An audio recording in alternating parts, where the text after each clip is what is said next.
Shalom, shalom to the 12 tribes of Israel. Shalom. All right. First and foremost, I'd like to give all praises, honor, and glory to the Most High God, Yahweh. And we do so in the name of His only begotten Son, Yahweh Shai Mashiach, who you ignorantly call Jesus Christ. Shema Yasharala Yahweh, Alahai Yahweh Yahweh Achad. Israel, God's one Lord. So we come to you today with a lesson because tomorrow, unfortunate things happen. Sometimes it happens where we couldn't do the class or we couldn't do camp. Salakia to the people that will tune in and watch us faithfully and they listen to us. Again, I will say these classes are not controversial. These are law classes for you to learn the law, for you to learn the prophets, and for you to learn the testimonies of the scriptures. That's what we do. That's what we teach. And it's best you get the testimonies from us. Matter of fact, not from us, but from the scriptures of Yahweh Bashim Yahushai. All right? I like to say, to get to know Yahweh, watch the videos, and get to know His Son Yahweh Shai before your end comes. Everybody has an end date. Everybody has an AKA expiration date. Get to know them before you go. Lord willing, we all know Him. Lord willing, we get to know Him even better. We pray that we get to know Yahweh Shai through His father, of His Father Yahweh. All right, Ba'Shem Yahweh Shai. Okay, and we pray that you guys listen, you learn, you ask questions, like, subscribe, and share. Share this channel to all your families and friends that where they can watch and they can learn, because we're going line upon line, line upon line. We're also going here a little and there a little, okay? Isaiah 28:9. That is how you read the scriptures, okay? Understand you learn through the precepts and you also learn by reading the testimonies, but you get a better understanding through the precepts, okay? So we're going to be going in today. This is the law, all right? Always start with the Torah, all right? And it's the best thing to start with. And excuse me, check that out.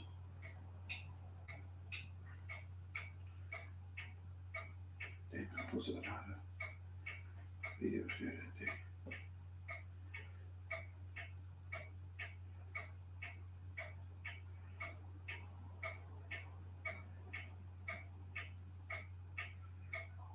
Let me see here.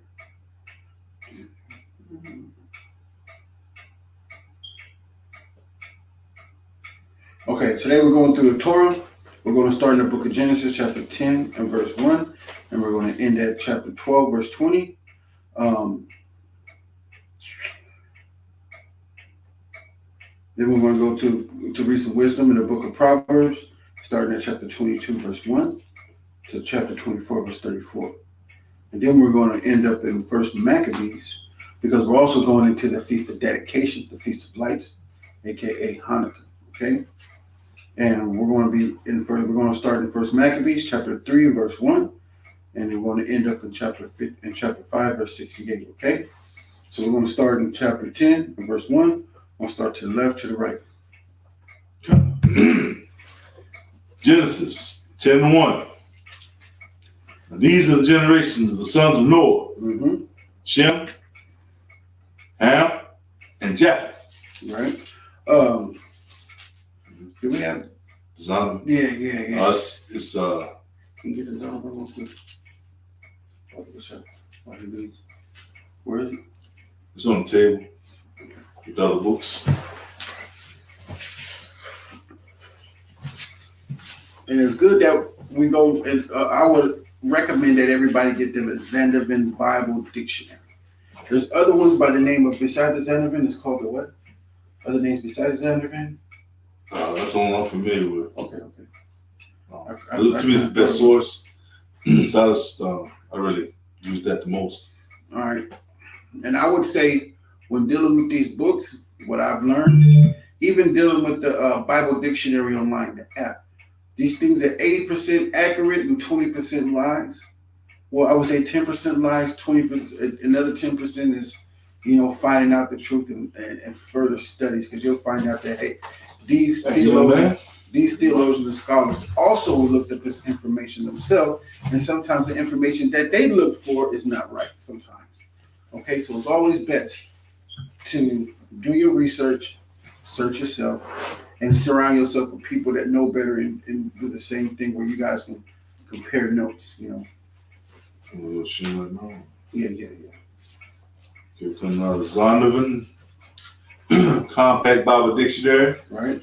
an excellent source for your studies. So when he said in Genesis 10 and verse 1, now these are the generations, meaning these are the records of the sons of Noah, Shem, Ham, and Japheth. Baba Kishab. Japhites consist of the Samoans, Hawaiians, and some other people that we got to look up that I kind of forgot. But go ahead. This definition of Shem. Right. Shem means name or fame. The second son of Noah, Right. and progenitor of the Semitic race, Right. was born 98 years before the flood and lived 600 years, outliving his descendants for 9 generations, Right. excepting Eber and Abraham. Right. And then look at Ham. Right. Okay. Now, a lot of people, you would say that a lot of people, like Southern, the small hat people over there in the Middle East, we call them the small hat people. They will call themselves Shemitic. They are Shemitic, but they are not the people. Okay? And when we get to the book of Maccabees, you're going to see a lot come out and understanding of who is who. Okay? Bible shot. Good. Ham, perhaps it means hot. The youngest son of Noah, Right? born probably about 96 years before the flood, Exactly. and one of 8 persons to live through the flood. Mm-hmm. He became the progenitor of the dark races. And you would think by saying dark races, you're looking at us, oh my goodness, they're dark. I'm not black and brown, but you would say that these are dark brown people. Go ahead. Not the Negroes. Not who? Not the Negroes. Are you sure it says that? Not the Negroes. It says that, not the Negroes. It's not us. We are not Hamites. Of course, your pastors told you that in the past that, hey, these Negroes are Hamites. No, we're not. We're reading this right here. Mm-hmm. Let me show you. They're books that they wrote. All right. This is an older cover front. Some of them are very different. Okay. This one right here is an antique book. Okay. Sure. I can only use antique because I can't find another word for it. Okay. Here you go. Cut. The water, sir. None but it. So, is there any more meat on that bone? Cut. It says, but the Egyptians, Ethiopians. Not the Negroes, but the Egyptians. The who? Ethiopians. Ethiopians, so-called Somalians, Ethiopians, Somalians, and Eritreans. Go ahead. Libyans. Right? Africans. And Canaanites. Africans, which we took over their land because Yahweh gave it to us. He told us to go in there and take everything, slaughter everybody. That's what we did. All right? So with that, let's finish. Good. Genesis 10 and 1. Now these are the generations of the sons of Noah. Right? Shem, Ham, and Japheth. Right? And unto them were sons born after the flood. Sons of Japheth. Right? Gomer. Right?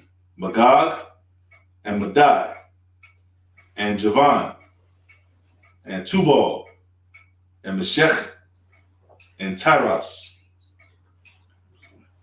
And the sons of Gomer, Ashkenaz, Riphath. Remember Ashkenaz. Go ahead. And Togarmah. Mm-hmm. And the sons of Javan, Elisha, and Tarshish, and Kittim, and Dodanim. Right. By these were the isles of the Gentiles divided in their lands, everyone after his tongue, after their families, in their nations. Pardon. Verse 6. The sons of Ham, Cush, and Mizraim. Cush meaning black. Go ahead. And Mizraim, and Phut, and Canaan. And the sons of Cush, Sabah, and Havilah, and Sabta, and Ra'amah, and Sabtakach, and the sons of Ra'amah, Shabah, and Dedan.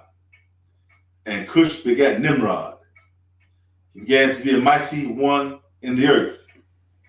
He was a mighty hunter before Yahweh. Wherefore it is said, even as Nimrod, the mighty hunter before Yahweh. And the beginning of his kingdom was Babal, and Erech, and Akkad, and Calneh, in the land of Shinar. Out of that land went forth Ashur, and builded Nineveh, and the city of Rehoboth, and Calah, and Resen, between Nineveh and Calah, the same is a great city. And Mizraim begat Ludim, and Anaim, and Amim, and Lehabim, and Naphtuhim, and Path Rushim, Kazluhim, out of whom came Philistine, and Caphtorim. And Canaan begat Sidon, his firstborn. Right. Now these names is very important, y'all. Very, very, very important.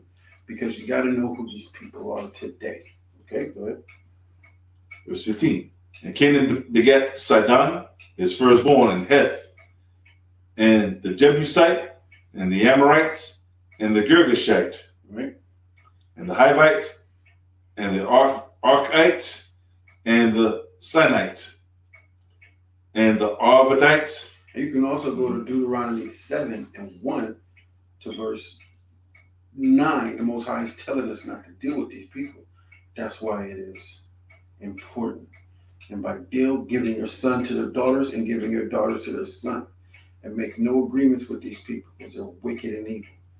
And you understand how wicked they're evil when you read the law. Verse 18. And the Arvadites, and the Zimrites, and the Hamathites, and after were the families of the Canaanites spread abroad. And the border of the Canaanites was from Sidon, as thou comest to Gerar, unto Gaza, as thou goest unto Sodom and Gomorrah, and Admah, and Zeboim, even unto Lasha. These are the sons of Ham, after their families, after their tongues, in their countries, and in their nations. Verse 21. Unto Shem also, the father of all the children of Eber, the brother of Japheth, the elder, even to him were children born. Children of Shem, Elam, and Ashur, and Arphaxad, and Lud, and Aram. And the children of Aram, Uz, and Hul, and Gether, and Mash. And Arphaxad beget Salah, and Salah beget Eber. And to Eber were born 2 sons. The name of one was Peleg, when his days was the earth divided. And his brother's name was Joktan. And Joktan beget Al-Modad, and Shelef, and Hazar Ma'veth, and Jerah, and Hadaram, and Uzal, and Diklah, and Obal, and Abim-Ael, and Sheba, and Ophir, and Havilah, and Jobal. All these were the sons of Joktan. And the dwelling was from Meshah, as thou goest into Sephar, a mount of the east. These are the sons of Shem, after their families, after their tongues, in their lands, and after their nations. These are the families, the sons of Noah, and their generations, in their nations. And by these were the nations divided in the earth after the flood. A major event. That's a major event. All nations have this major event documented in everything it can be proven. Okay? Now we're going into chapter. So, Kal Shirah, the Bar Yahweh, Anaya Shad, Nashama. All that Yahweh said, what we're doing here. We read that every time we finish in the Torah, after we finish the chapter, agreeing with what the Most High said, and we agree to follow. All right, chapter 11, go ahead. So now we're going into the language in the world. One language in the world, right? The building of Babel, the confusion of tongues, the generations of Shem, the generations of Terah and the father of Abraham. The Terah goes from Ur to Haran. So before the Tower of Babel, all language was one. And the Most High confounded the language because something was going on. Okay? So, Baba Kushan, This is Genesis chapter 11, verse 1. read. And the whole earth was slacking, and the whole earth was of one language and of one speech. Everybody understood everybody. And this will go back again to one language and one speech. Go ahead. And it came to pass, as they journeyed from the east, that they found a plain in the land of Shinar, and they dwelt there. And they said one to another, Go to, let us make brick, and burn them thoroughly. And they had brick for stone, and slime had they for mortar. Right. And they said, Go to, let us build us a city and a tower whose top may reach up to heaven. Hey, let's get over here. Let's build us a tower that they can reach up to heaven, not to fight God. It was just watch. What's up? Maybe they were curious as to what was up there. Yeah, they just want to build it up to heaven. You know what I'm saying? Go ahead. And let us make us a name, lest we be scattered abroad upon the face of the whole earth. To make themselves a name. Go ahead. And the Lord came down to see the city and the tower which the children of men builded. Right. And the Lord said, Behold, the people is one. Behold, the people is one, and they have all one language. And this they begin to do. And now nothing will be restrained from them, which they have imagined to do. So did the Most High want all people to be one at this time? No, he had everybody in their own land according to the children of Israel. Everybody had their own territory. Go ahead. Go to, let us go down, and confound their language, that they may not understand one another's speech. Right. So the Lord scattered them abroad from thence, from the face of all the earth, and they left off to build the city. Therefore is the name of it called Babel. Meaning confusion. Go ahead. Because the Lord did there confound the language of all the earth, and from thence did the Lord scatter them abroad upon the face of all the earth. All right, read. Verse 10. These are the generations of Shem. Shem was 100 years old. When it says generation, these are the records of Shem. Go ahead. Shem was 100 years old and begat Arphaxad 2 years after the flood. And Shem lived after he begat Arphaxad 500 years and begat sons and daughters. And Arphaxad lived 35 years and begat Selah. And Arphaxad lived after he begat Selah 403 years and begat sons and daughters. And Selah lived 30 years and begat Ebar.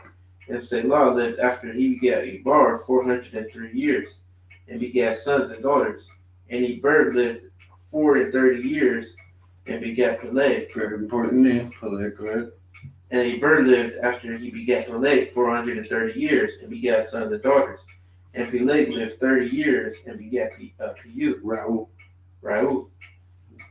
So Peleg lived 30 years and begat Reu.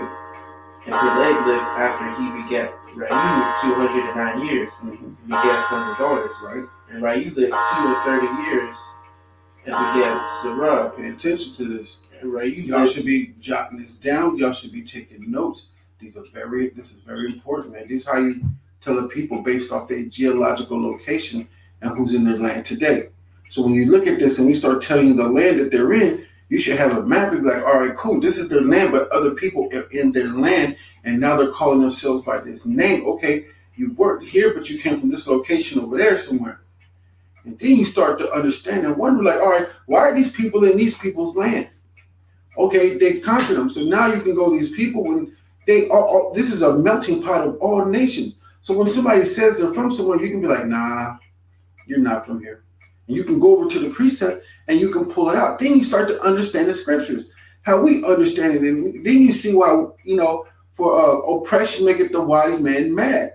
And we be out there and we come so hard at people because we try to get y'all to understand something to wake you up. Sometimes you need to be slapped upside your head with these scriptures and to understand and make you mad. And then you're going to be like, oh, that's why, yeah, you were lost, but now you're found. We just, you know what I'm saying? Trying to help you out with some stuff. All right, go ahead. And Reu lived 230 years and begat Sarah. Right. And Reu lived after he begat Sarah 207 years Right. and begat sons and daughters. And Sarah lived 30 years and begat Nahor. And Serug lived after he begat Nahor 200 years, and begat sons and daughters. And Nahor lived 9 and 20 years. 20 years, and begat Terah. Mm-hmm. And Nahor lived after he begat Terah 119 years, Right. and begat sons and daughters. Remember, if we actually lived that long, this place will be populated. Yeah. But there's a lot of space left. It is. It's a lot of space. They be acting like there's no space. But every person on the planet, from what I've heard, Uh-huh. in the state of Texas, all 7-something billion people could fit in the state of Texas. Right. They wouldn't have much room, but they could fit there. Right. Talking about it's overpopulated. It's not overpopulated. Trust me. Yeah. And This rock right here is not overpopulated. You mean people just in one spot where it's overpopulated? Mhm.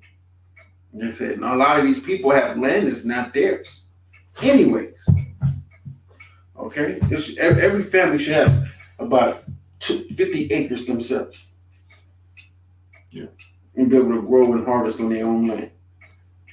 truthfully, not our ancestors, the so-called Negroes, were promised after captivity in 1865, were promised 40 acres and 1 mule. That was the promise that the government gave at that time. Right. But they never kept that promise. Right. So they done broke so many treaties. I think they done broke 450 treaties. Yeah, 450 treaties. I'm about to say 405. Yeah, 450 treaties against the Native American. They're always breaking their promise on something. Okay. So if they broke that many, what makes you think they ain't gonna break it again? What's crazy is that this dude, Nahor, lived 920 years. I can't imagine living that long here. I mean, who would want to live here? I mean, people that come over here, they're lost in the sauce. Because, you know, when America goes around and starts spreading philosophies to people, you know, they can't live like that. And everybody's trying to live like they on TV, and people, they start killing each other. You know, they got spirits on them. Go ahead.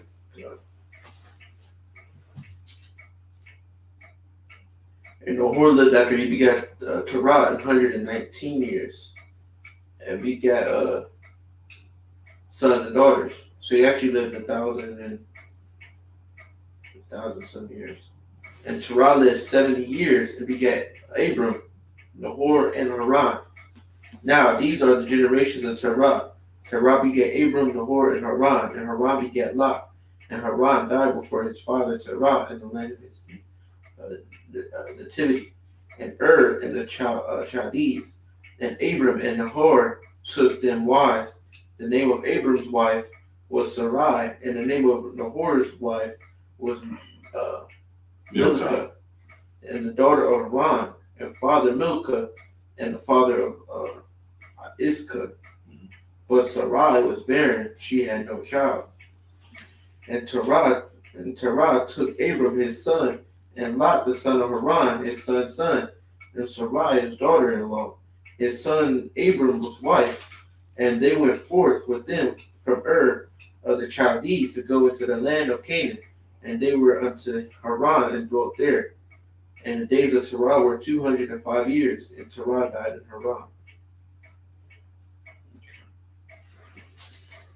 Call Shirah, Debar Yahweh, Anaya Shai, Wanashamai. Mother Yahweh said, what are we doing here? So, okay, now it's about to get very, very, very interesting. There's many doctrines out, and I say a lot of Muslims gravitate to this doctrine right here. They'll go in here and they'll try to say, look, you know what I'm saying, blessed of Isaac, you know what I'm saying, and anybody who helped the 12 tribes of Israel are blessed. And because we are the seed of Abraham. From Abraham comes Isaac, and from Isaac comes Jacob. You know what I'm saying? And from Jacob, the 12 tribes of Israel. Okay? So, being of the children of Israel, if you help any of the 12 tribes of Israel, right, you're blessed. Okay, so people will go here and say that everybody's blessed. Right. Because they helped the 12 tribes of Israel. Okay? So, through the Spirit, we're going to find out if things are true or they're correct. All right? But That doesn't mean you get the salvation we get. That does not mean you get the promises we get. All right? Let me look at this real quick.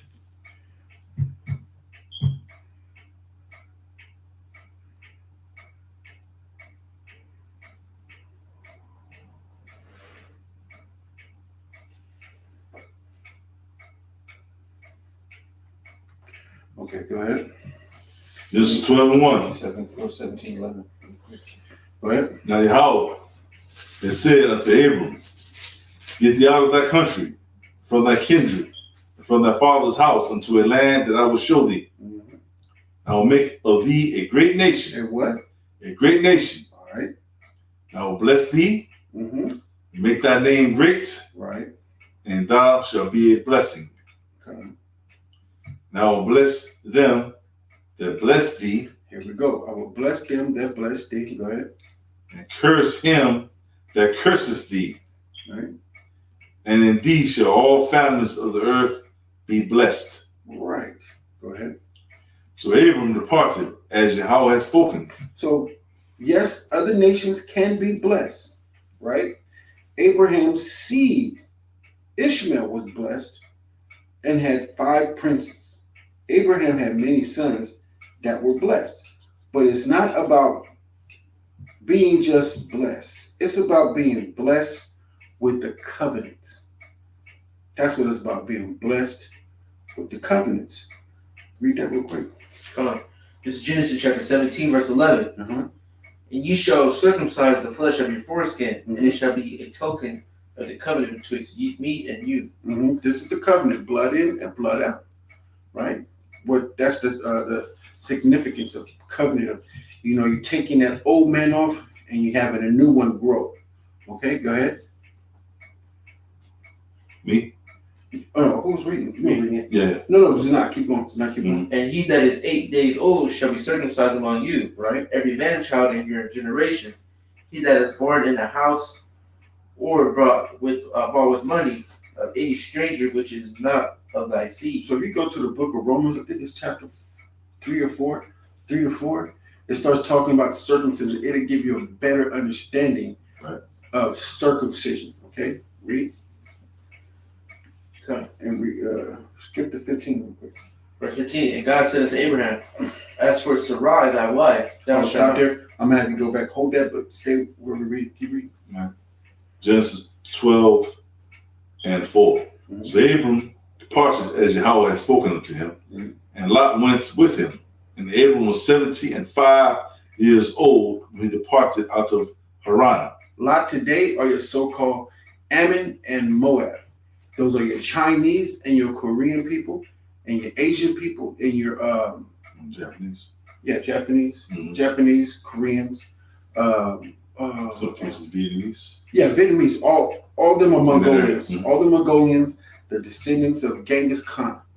All right. And I went back to Genghis Khan because he's a nice focal point to track them from. And then from Genghis Khan, you'll be able to track before Genghis Khan and the Mongolians as well. Okay, read. Verse 6. And Abram passed through the land unto the place of Shechem, Mm-hmm. unto the plain of Moreh, and the Canaanite was then in the land. And Yahweh appeared unto Abram and said, unto thy seed will I give this land. Right, unto that what? Thy seed. Unto thy seeds or seed? Seed. Seed, that means plural. One seed. Unto thy seed. He's talking to Abraham. Unto thy seed will I give this land. Not seeds, not plural, but a seed. Go ahead. And there builded he an altar unto Yahweh, who appeared unto him. Mm-hmm. And he removed from thence unto a mountain on the east of Bethel, and pitched his tent, having Bethel on the west and Ha-Ion the east. So let me explain something again. Unto thy seed. And pay attention to what he just said. Read that 17, 11 real quick. Verse chapter 17, verse 7, and read to 11. Genesis chapter 17, verse 7. Uh-huh. And I will establish my covenant between me and thee, and Right. thy seed after thee. And thy what? And thy seed after thee. Not seeds, but thy seed after thee. Go ahead. Go. And their generations for an everlasting covenant. To And be their a God. generations with an everlasting covenant, like he's saying right here in verse chapter 12, verse 7. And the Lord appeared, and the Lord appeared unto Abram and said, unto thy seed will I give this land. And there builded he an altar. This land comes covenants. All right, go ahead. Finish reading. Good. And I will give unto thee and to thy seed after thee the land wherein thou art a stranger, Mm-hmm. all the land of Canaan for an everlasting possession, and I will be their God. And I will be their power. Go ahead. And the Most High said unto Abraham, thou shalt keep my covenant, therefore, thou and thy seed after thee, and their generations. This is just 5 chapters up. All right. Was that 11? Finish. Go ahead. This is my covenant which ye shall keep between me and you and thy seed after thee. Every man child among And you. thy seed after thee. Not, that's singular, not seeds. Seeds will be plural. He said, thy seed after thee. Go ahead. Was that it? No. Every man child among you shall be circumcised. Of thy seed. That's part of the covenant. Go ahead. And ye shall circumcise the flesh of your foreskin, and there shall be a token of a covenant betwixt me and you. Mm-hmm. That's love. And let's read about Bishop. Genesis 12 and 8. And he removed from thence unto a mountain on the east of Bethel, and pitched his tent, having Bethel on the west and Hai on the east. And there he built an altar unto Yahweh, and called upon the name of Yahweh. And Abram journeyed, going on still toward the south. And there was a famine in the land. And Abram went down to Egypt to sojourn there, for the famine was grievous in the land. It came to pass, when he was come near to enter into Egypt, that he said unto Sarai, his wife, behold now, I know that thou art a fair woman to look upon. Therefore, it shall come to pass, when the Egyptians shall see thee, that they will say, this is his wife, and they will kill me, but they will save thee alive. Mm-hmm. Say, I pray thee. Hey, Bethel in the Strong's H1008, it means house of Yahweh. Okay? Baba Bishop. Okay. Verse 13. Mm-hmm. Say, I pray thee, thou art my sister, and it may be well with me for thy sake, and my soul shall live because of thee. And it came to pass that. Now, when he said that, say, I pray thee, thou art my sister. Does that run into Leviticus 18? We got to find that out. Verse 18. You don't have to go there. You don't have to go there. Oh, okay. That's just something for the audience to look at. Because he said, my sister. Go ahead. And it came to pass that when Abram was come to Egypt, the Egyptians beheld the woman, that she was very fair. The princes also of Pharaoh saw her, and commended her before Pharaoh. And the woman was taken into Pharaoh's house, and they entreated Abram well for her sake, and had sheep and oxen and he asses, and men servants and maid servants, and she asses and camels. And Yahweh plagued Pharaoh and his house with great plagues because of Sarai, Abram's wife. Sarai means princess. Read. And Pharaoh called Abram and said, what is this that thou hast done unto me? So Sarai, listen, she did what Abraham told her to do. That's right. There was no argument. There was no fuss back. She did what she was told She was to do. obedient. Exactly. Very obedient.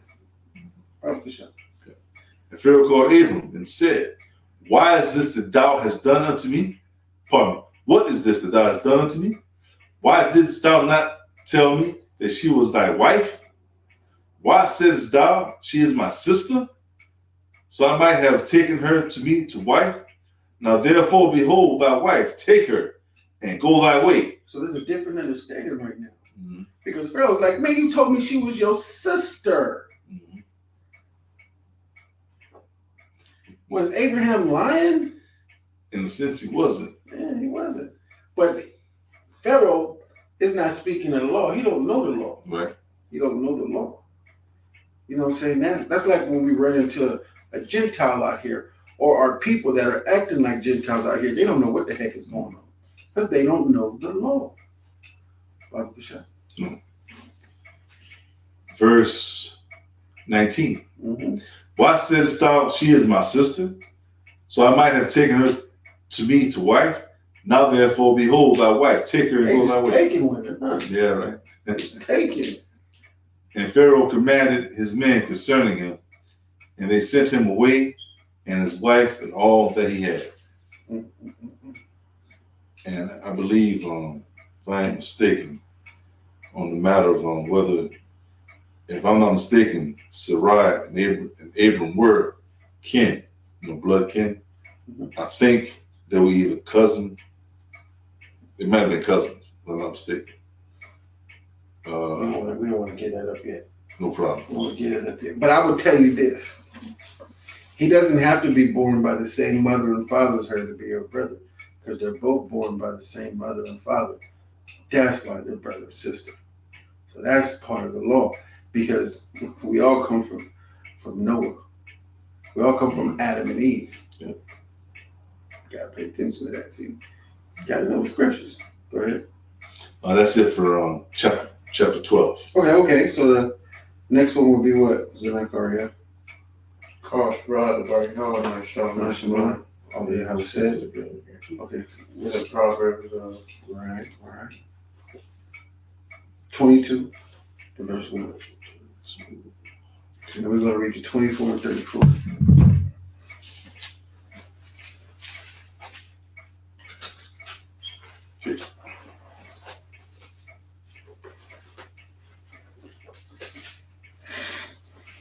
Proverbs, chapter 22, verse 1.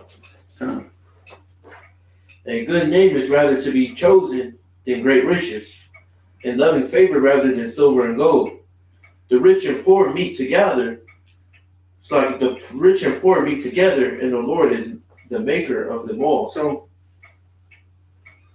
this actually has a lot to do with being a sellout as well.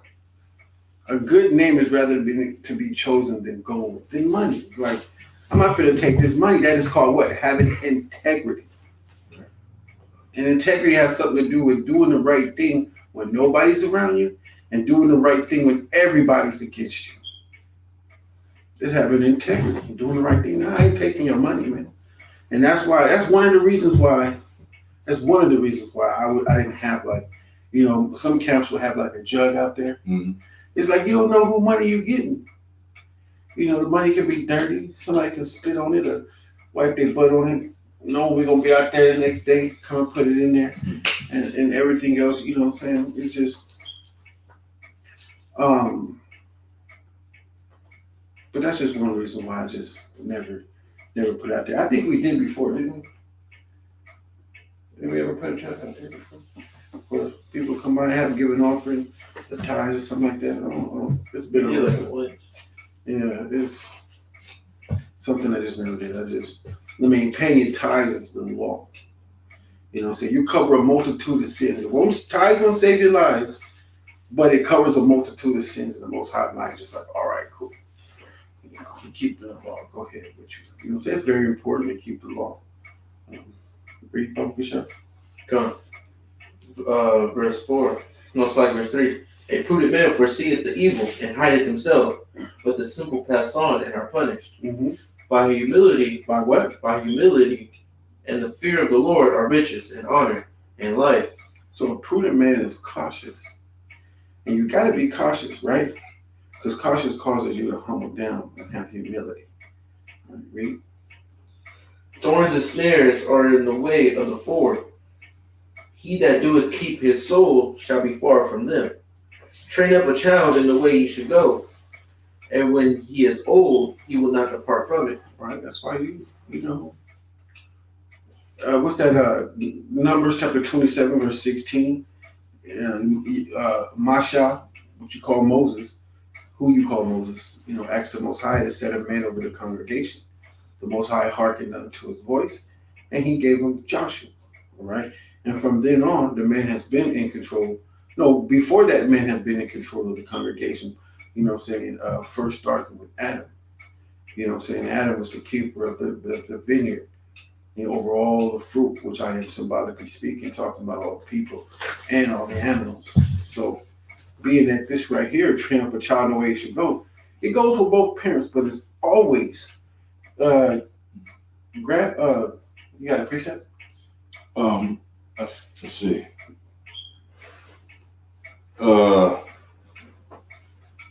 to a degree, you can probably use this. Right. This is a little later on in the chapters, the 15th verse of the same chapter we're in. Mm-hmm. It says, foolishness is bound in the heart of a child, right, but the rod of correction should drive it far from it. Hold that. Go to Exodus 20, and I believe verse 3 or 5, something like that. Oh, 10 Commandments? Yeah. Okay, Exodus 20. Mm-hmm. Okay. This is Exodus 20th chapter and the 12th. No, not that one. No.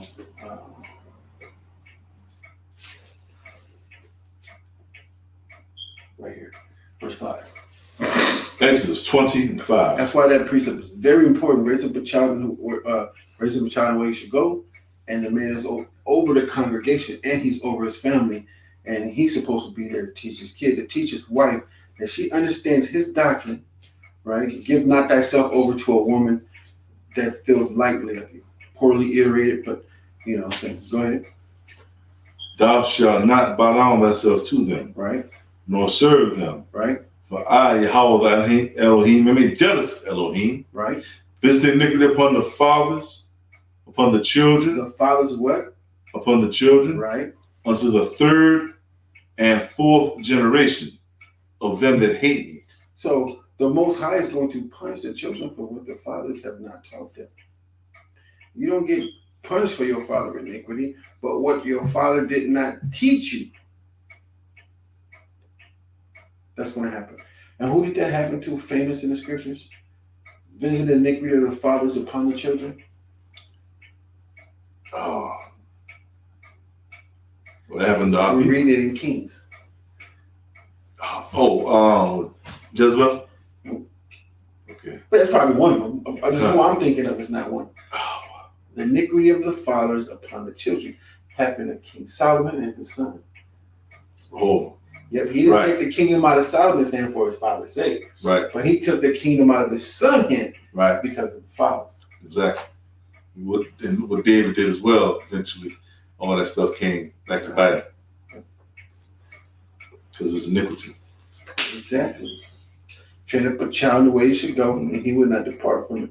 But sometimes this child does depart from it when they're older. Case in point, Solomon.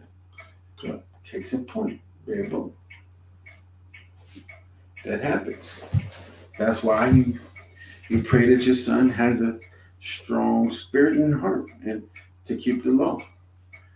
Finish reading the Bible. But go back to that precept that you went to. Okay. Proverbs 22 and 15. Mm-hmm. Foolishness is bound in the heart of a child. Right. But the rod of correction shall drive it far from him. Exactly. Finish reading the Bible, Bishop. Go on. The rich, verse 7. The rich ruleth over the poor. Book, chapter, verse. Proverbs chapter 22, verse 7. Mm-hmm. The rich ruleth over the poor, and the borrower is servant to the lender. Mm-hmm. He that soweth iniquity shall reap vanity, and the rod of his anger shall fail. He that hath a bountiful eye shall be blessed, for he giveth of his bread to the poor. Mm-hmm. Cast out the scorner, and contention shall go out. Yea, strife and reproach shall cease. So you may have a friend who's just a daggone scoffer. Or you may have a cousin or sister that's a scoffer. Cast out the scoffer, and contention will leave with them. If you're the scoffer, understand that they're about to overthrow you and put you out of the circle. All right, go ahead. He that loveth pureness of heart with the grace of his lips, the king shall be his friend. Mm-hmm. The eyes of the Lord preserve knowledge, and he overthroweth the words of the transgressor. Right. The slothful man saith, there is a lion without, and it shall be slain in the streets. That's a lazy brother. He would make up an excuse to say, man, hey, I just didn't do it because it is. Oh man, yeah, I just, and we all do it. But it can't be a consistent thing, This place oppresses the hell out of us. Especially when you know better. And you see people constantly doing things that are wrong. That's oppressive. It really is. Read. The mouth of strange women is a deep pit. Say it again. The mouth of strange women is a deep pit. The mouth of a strange woman, that is a very powerful precept. The mouth of a strange woman is a deep pit. Now, this strange woman could be of another nation that is not our people, of the 12 tribes of Israel. If these women are not of the 12 tribes of Israel, they're strange women. Now, our women of the 12 tribes of Israel can be strange women. How? They're acting like the heathen women that are not of the 12 tribes of Israel. Read. He that is abhorred of the Lord shall fall therein. Mm-hmm. Foolishness is bound in the heart of a child, Right. but the rod of correction shall drive it far from him. Go ahead. He that oppresseth the poor to increase his riches, and he that giveth to the rich shall surely come to want. Right. Bow down thine ear and hear the words of the wise, and apply thine heart unto my knowledge. And that's what we be telling you. Just bow your ear down. Listen.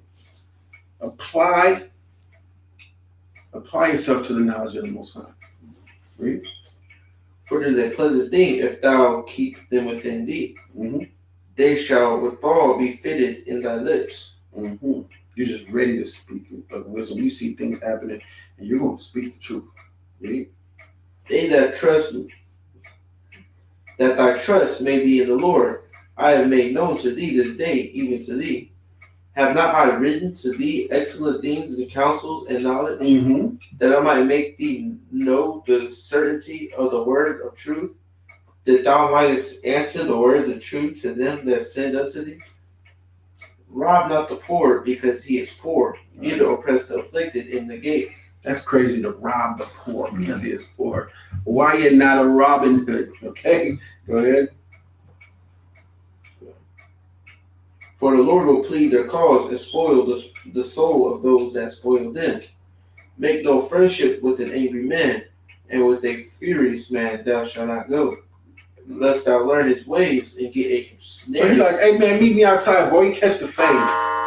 Boy, you gonna catch the fade today. Lest thou learn his ways and get a snare to thy soul. Mm-hmm. Be not thou one of them that strike hands, or of them that are sureties for debts. So I said that wrong. I'm sorry. Make no friendship with an angry man. Salaki, sorry, I was thinking of something else. I was thinking of that precept in Proverbs 1. You know what I'm saying? So in verse, I think it's 6 or 7.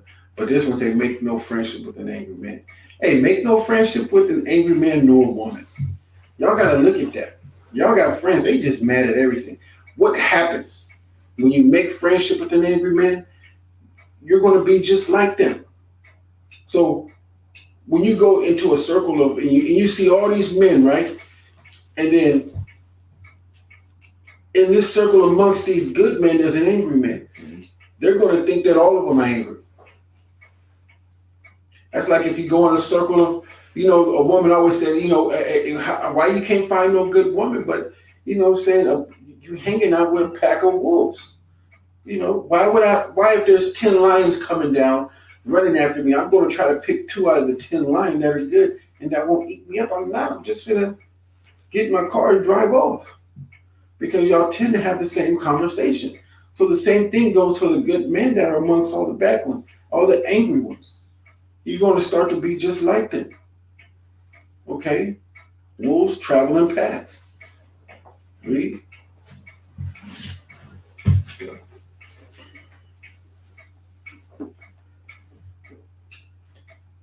Verse 27. If thou hast nothing to pay, why should he take away thy bed from under thee? Mm-hmm. Remove not the ancient landmark which thy fathers have set. Seest thou a man diligent in his business? He shall stand before kings. You shall not stand before mean men. So that man is not slothful. Him that is good in his business, getting stuff done, he will stand before kings. He getting it done. Right. All right, great. Go ahead. Well, that's one point I like to add. So you're in business, you're being diligent in it. You never know who you're gonna do business with. Right. And say you run into someone of means, a banker, an entrepreneur, a CEO, Right. maybe even a movie star Right. that everybody knows by name and face. Right. And you show your diligence, and he sees you be a diligent young man, and who knows what can come from that. So there's benefits of being diligent, because you never know who you're going to run into, and that diligent spirit is going to bear fruit for you. Right. It can get someone to invest in the business, Right. and it'll take off tremendously just for being diligent and not being slothful. So being diligent in all things is a benefit. Right. And to fight the slothful spirit, because slothfulness is a spirit that comes from Shaitan to slow you down, Right. Right. to keep you from moving forward, because we're supposed to always, the Spirit of the Most High, move forward and not be held back. So fight that spirit, brothers and sisters, when it comes upon you. It's nothing but Shaitan trying to weaken you and to slow you down. I rest. Chapter 23 and 1 of Proverbs.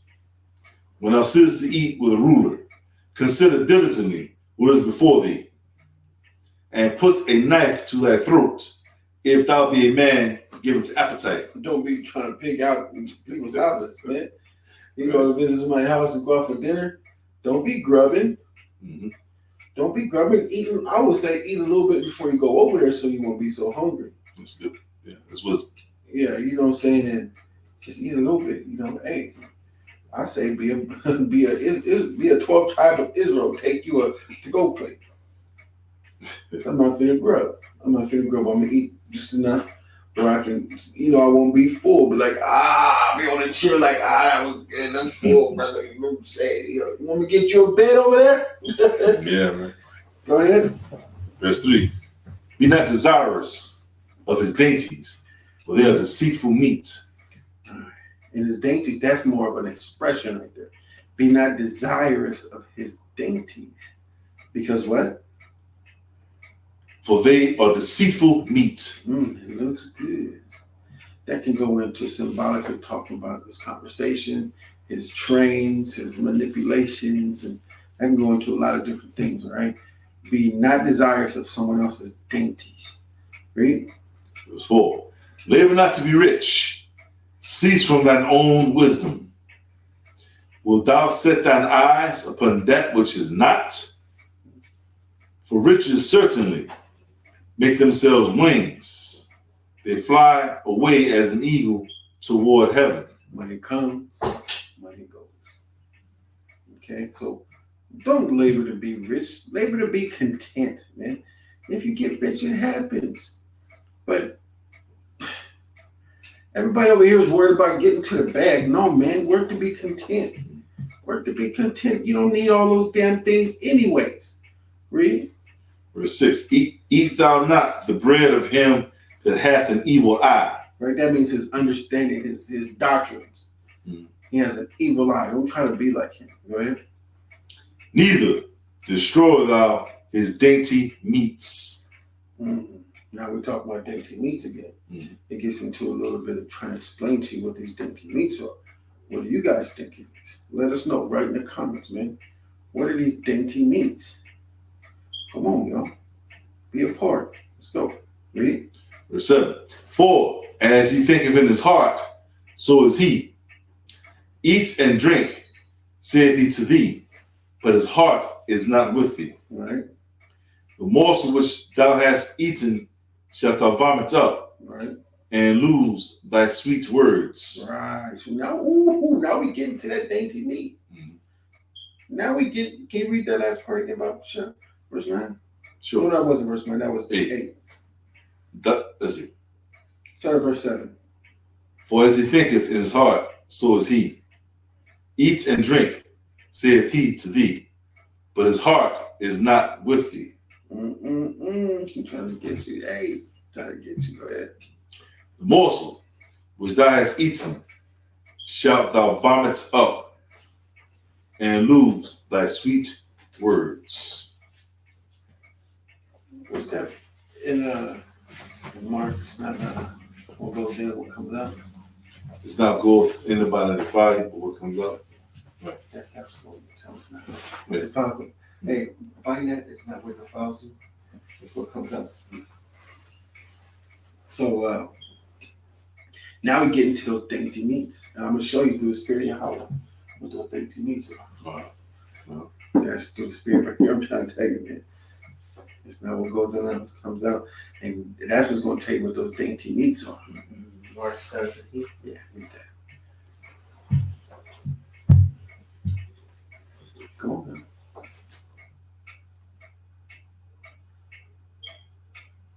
This is Mark chapter 7, verse 15. Almost nice, you're almost nice. You getting there? You getting there, sister? Keep it coming. Let's go. There is nothing from without a man that enter into him can defile him, but the things which come out of him, those are they that defile the man. Right now, we're about to find out what defiles him. Go ahead. If any man have ears to hear, let him hear. Right. And when he was entered into the house from the people, I'm sorry. Let me see real quick. it's gonna keep going into it. All right, go ahead. And when he was entered into the house of the people, his disciples asked him concerning the parable. Right. And he said unto them, Are ye so without understanding also? Right. Do ye not perceive that whatsoever thing from without entereth into the man, he Right. cannot defile him? Because it entereth not into his heart, but into his belly, Right. and goeth out into the draught, purging all meats. Mm-hmm. And he said, That which cometh out of the man, that defileth the man. From within, for from within, out of his heart of men, proceed evil thoughts, adulteries, fornications, murderers, thefts, covetousness, wickedness, deceit, lasciviousness, an evil eye, blasphemy, pride, foolishness. All these evil things from within that and defile the man. Those are the dainty meats. That's correct. That's correct. Because a brother asked me, the brother in the car, he was like, man, someone had put a precept on, like, where it was like, because someone said you eat pork, that's what goes into a man, but it's what comes out of a man that defiles. Mm-hmm. But this is what I'm saying. And I was looking for this precept. And that was through the Spirit of Yahweh. I'm trying to tell you right now, man. Hey, those are the dainty meats that it's talking about right there. Those dainty meats. And then our people start eating those dainty meats of other people. And you go in there, you start learning. You take that morsel of meat, which is that meat right there, and you vomit it out. And that's what you start speaking of, and you lose those sweet words. You got to watch who you're around. Because whoever you're around, you're going to start eating their meat, especially if you're not strong enough. Especially if you're not strong enough. And a lot of people think they are. But some people are not built for that battle. And you got to take heed to yourself. So let's finish up. Good. Proverbs 23 and 9. Mm-hmm. Speak not in the ears of a fool. He will despise the wisdom of thy words. Remove not the old landmark, and enter not into the fields of the fatherless. Right. For their Redeemer is mighty. He shall plead their cause with thee. Apply thine heart unto instruction, and thine ears to the words of knowledge. Can you please say that again? Apply thine heart unto instruction, and thine ears to the words of knowledge. Read verse 9, because this is what it is. Go ahead. Speak not in the ears of a fool. Mm-hmm. He will despise the wisdom of thy words. And go back to 12. Apply thine heart unto instruction, and thine ears to the words of knowledge. Read. Verse 13. Withhold not correction from the child. Without beatest him with the rod, he shall not die. Can you get Sirach 30 and 12 over for sure? So when you spanking your child, he's not a slave. He is not a slave. I got him getting it. Okay. Your child is not a slave, man. You can't beat them all over their body like that. But the scriptures give you directions on how to spank your child. Read, Papa. Sirach 30 and 12. Bow down his neck while he is young, and beat him on the side while he is a child. And do what? And beat him on the side while he is a child. The thighs. The side of the thighs. Oh my goodness. I did it on myself to see how it is, but I mean, no disrespect, but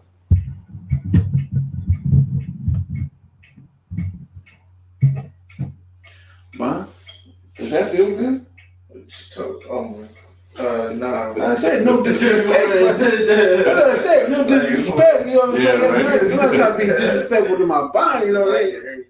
I'm not trying to be disrespectful to my body. I'm just trying to say, man, does that feel good? No. Can you describe that feeling? Bible Kushah, no disrespect, but can you describe that feeling? Like, you know, what can Feels you? like you get hit. Okay, but to the young men and children that can be sitting down to this, I would say that's enough. That is well enough. On their sides is well enough to put it all over their body. That right there gonna get their attention. Trust me. You don't need to be whooping your children with hangers. I denounce all that stuff. With whips and take their hands and hit them on the hands with brushes. I used to get that done too. Put your hand out and hit me with a brush on my hand. I'm like, man, I got veins. To the point where in my mind, I'm like, man, ain't nobody doing that to me no more. Like I had to get to that point where I had to rebel against everybody because it was just so unrighteous. I mean, a butt whooping was cool, but they went too far. It was just like all the hatred came out of them. All the hate came out of them. You can see it. Right. It's a generational thing. Yeah, it went overboard, man. Yeah. It was totally overboard. Okay. Thou shalt beat him with the rod, and shalt deliver his soul from hell. My son, if thine heart be wise, my heart shall rejoice, even mine. Yea, my reins shall rejoice when thy lips speak right things. Let not thine heart envy sinners, but be thou in the fear of Yahweh all the day long. That's right. For surely there is an end, and that expectation shall not be cut off. Right. There's an end, but thy expectation. What is your expectation? Salvation. Exactly. My expectation is salvation. That's my expectation. It's to get the kingdom. All right? Verse 19. Hear thou, my son, and be wise, and guide thine heart in the way. Be not among wine bibbers, among riotous eaters of flesh. Right. The drunkard and the glutton shall come to poverty. The what? The drunkard and the glutton shall come to poverty. That's right. And drowsiness shall clothe the man with rags. Hearken unto thy father. And drowsiness shall clothe a man with rags. That's when he just starts to faint. Go ahead. Hearken unto thy father that begat thee. And so drowsiness, matter of fact, equals death.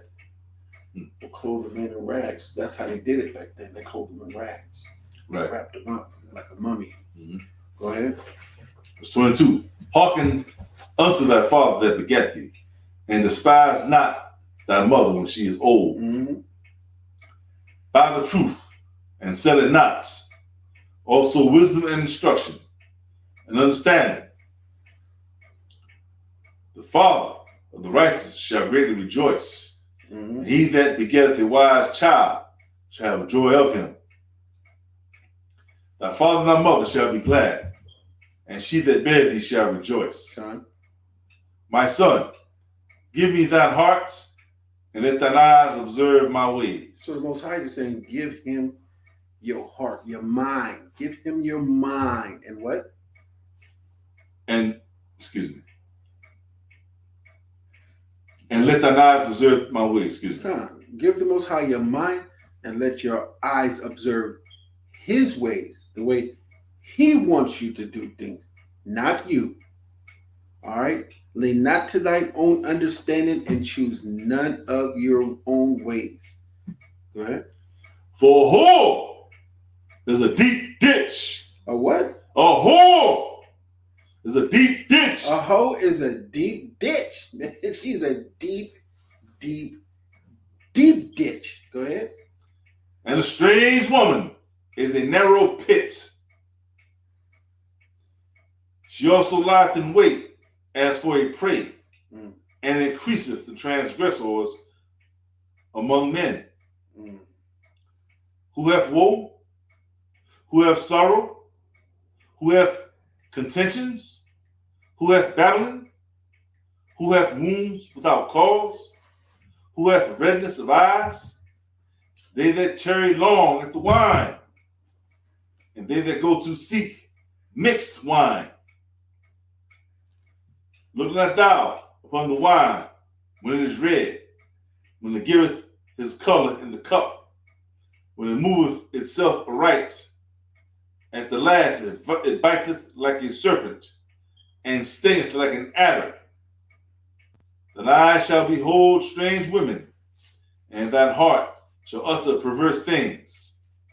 Yea, thou shalt be as he that lieth down in the midst of the sea, or as he that lieth upon the top of a mast. They have stricken me, shalt thou say, and I was not sick. They have beaten me, and I felt it not. When shall I awake? I will seek it yet again. Come.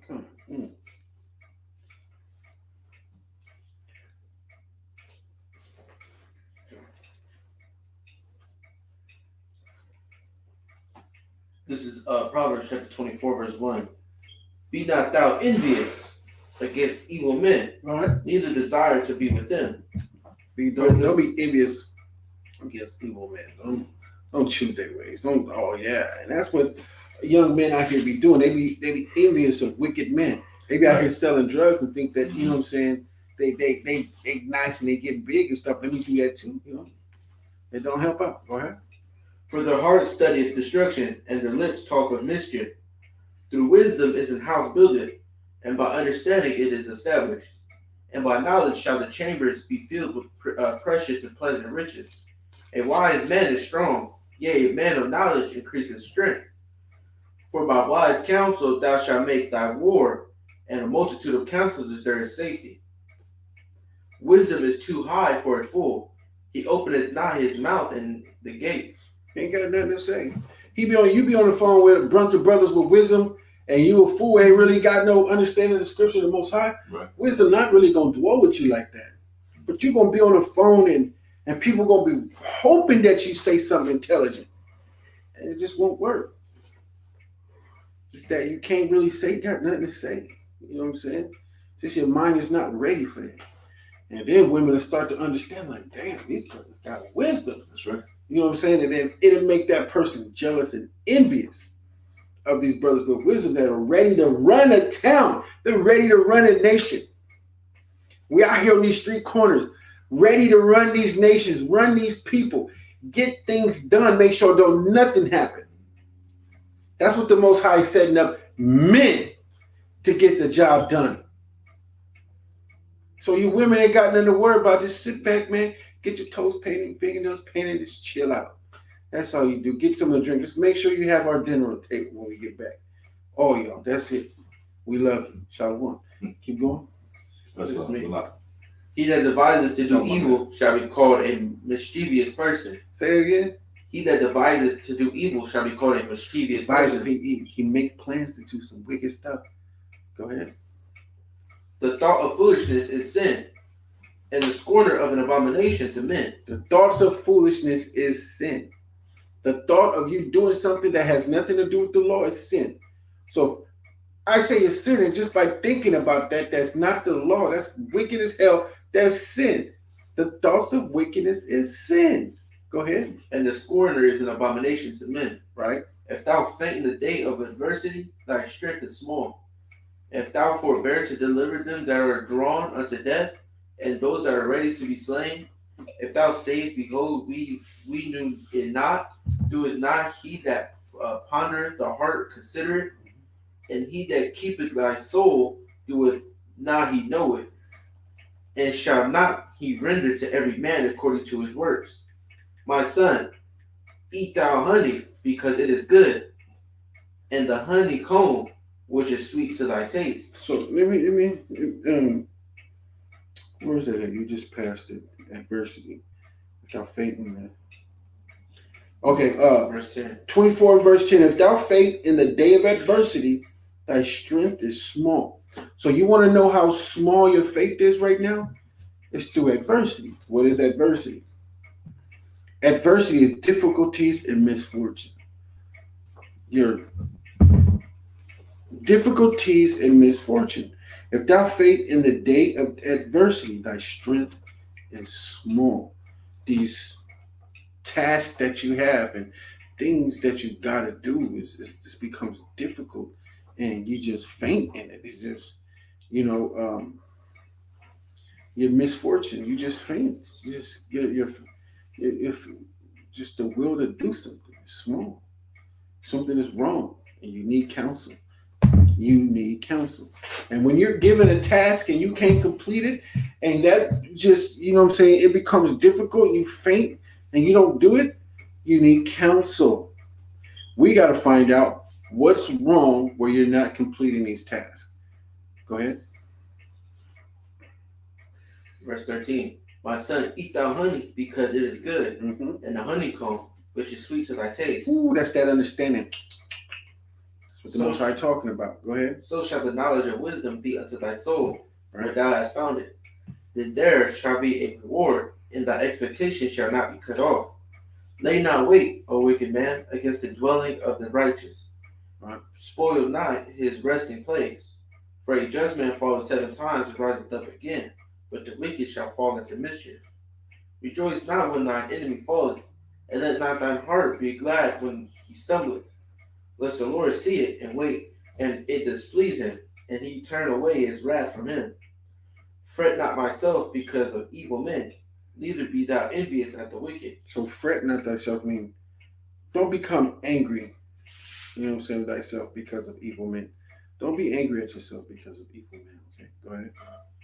For there shall be no reward to the evil man. The candle of the wicked shall be put out. Come on. My son, fear thou the Lord and the king, and meddle not with them that are given to charge So- to change.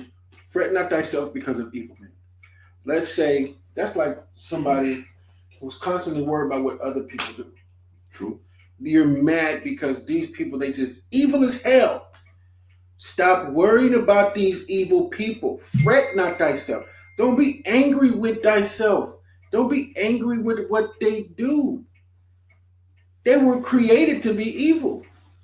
Yahweh has created the evil, the wicked, for the day of judgment. That's what they're supposed to do.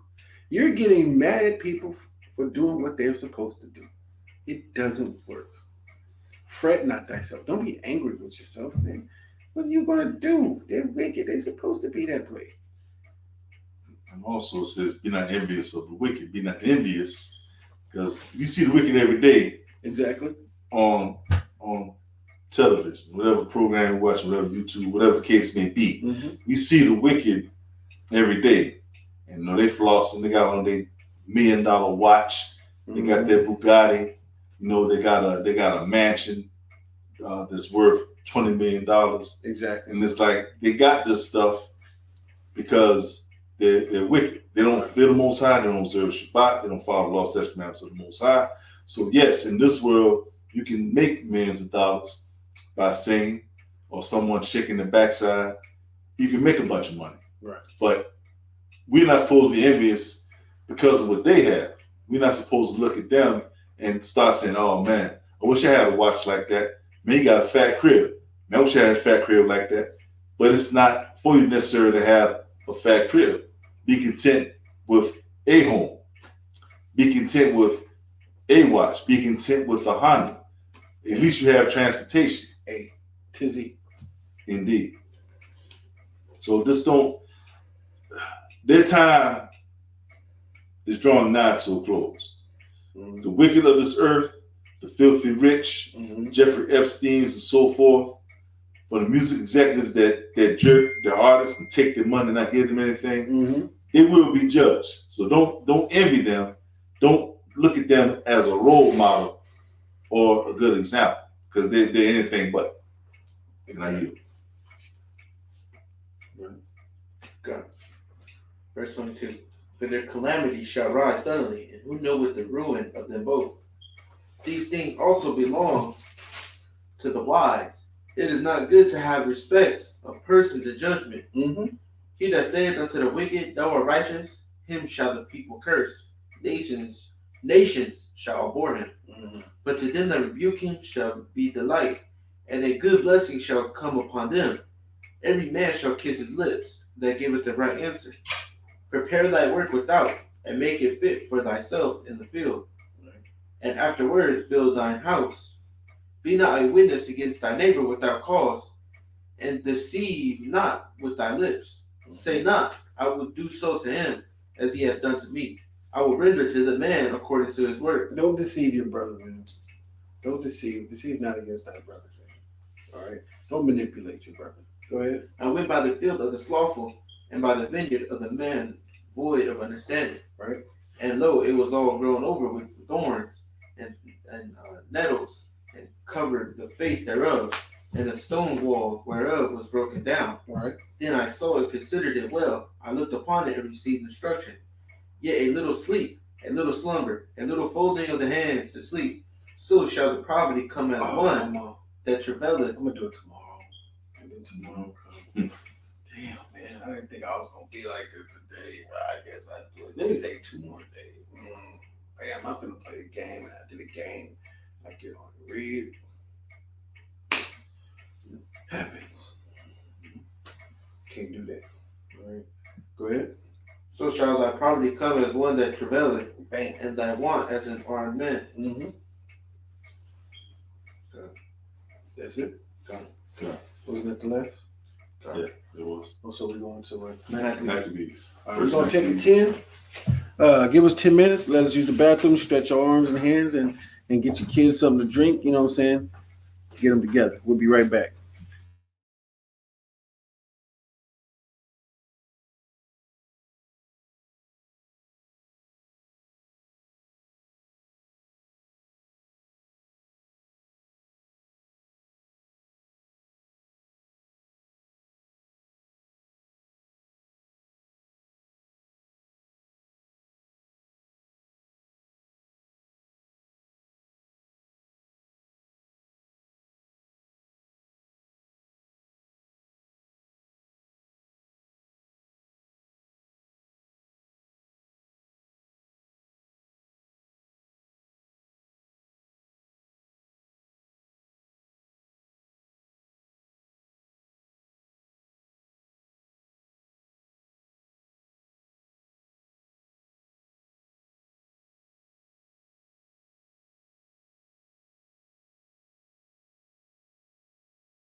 Maccabees 3. It's my turn.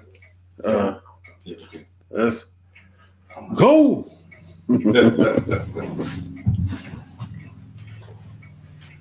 First Maccabees in the book's called Apocrypha, 3rd chapter, in the 1st verse. Mhm. Then his son Judas, called Maccabeus, rose up in his stead, and all his brethren helped him, and so did all they that held with his father. And they fought with cheerfulness the battle of Israel. Mhm. So he gave his people great honor, and put on a breastplate as a giant, and girt his warlike harness about him. And he made battles, protecting the host with his sword. Yahweh of hosts, right? Give me Exodus chapter 3, verse 10, real quick. Let's see who the host is. Exodus chapter 3 and verse 10. Mm-hmm. Come now therefore, and I will send thee unto Pharaoh, Mm-hmm. that thou mayest bring forth thy people, the children of Israel, out of Egypt. Those are the hosts, the children of Israel. Read. Okay. Verse 3. Excuse me, let's start verse 2. I apologize. Verse 2. And all his brethren helped him, and so did all they that held with his father. And they fought with cheerfulness the battle of Israel. So he gave his people great honor, and put on a breastplate as a giant, and girded his warlike harness about him. Mm-hmm. And he made battles, protecting the host with a sword. Right. In his axe, he was like a lion's whelp, roaring for his prey. For he pursued the wicked. The who? The wicked. That's right. And sought them out, and burnt up those that vexed his people. Who? The children of Israel. The 12 tribes of Israel. Read. Wherefore the wicked shrunk for fear of him, and all the workers of iniquity were troubled, because salvation prospered in his hand. Let me let you know something. Read that. Psalms 5 and 5. This is Psalm chapter 5 verse 5. Uh-huh. The foolish shall not stand in thy sight. The who? The foolish shall not stand in thy Now sight. we're going to find out who the foolish is. Read. Thou hatest all workers of iniquity. Thou hate what? Thou hatest all workers of iniquity. Read. Thou shalt destroy them that speak leasing. The Lord will abhor the bloody and deceitful man. That's the wicked. The wicked, the oppressor. He hate all workers of iniquity. Mm-hmm. They work iniquity. We're reading in the book of Maccabees right now. Mm-hmm. And what is this? This is the Greek captivity right before the book of Romans. Because you got first Maccabees, second Maccabees. And the Romans conquered the Greeks, their own people. And I'm going to show you through the spirit of Yahweh Bashim Yahushua that the Greeks are the Edomites. Going into the Romans, they are the Edomites. Go ahead. And today, the Greeks are the so-called Chaldeans today. Because Chaldeans are the Somalians, Eritreans, and Ethiopians. Those are the real Chaldeans. But the so-called Chaldeans, they pale skin, those are Greeks. Those are Greeks. They conquered their land. And they kicked them out of there. Remember, Ptolemy kicked the Egyptians out. Got to pay attention. That's why I said pay attention to these names so you understand their geological locations and understanding who these people are. All right? Read, Baba Kushas. All right. Verse 6. Wherefore the wicked shrunk for fear of him, Right? and all the workers of iniquity were troubled, because salvation prospered in his hand. That's right. He grieved also many kings, and made Jacob glad with his axe, and his memorial is blessed forever. Mm-hmm. Moreover, he went through the cities of Judah, destroying the ungodly out of them, and turning away wrath from Israel, so that he was renowned unto the utmost part of the earth, and he received unto him such as were ready to perish. Right. Then Apollonius gathered the Gentiles together, Right. and a great host out of Samaria, to fight against Israel. So who are these people? These are Greeks, aka heathens, people who are not of the 12 tribes of Israel. Go ahead. Which thing when Judas perceived, he went forth to meet him, and so he smote him and slew him.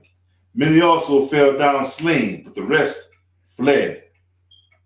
Wherefore Judas took their spoils, and Apollonius' sword also, and therewith he fought all his life long. Right.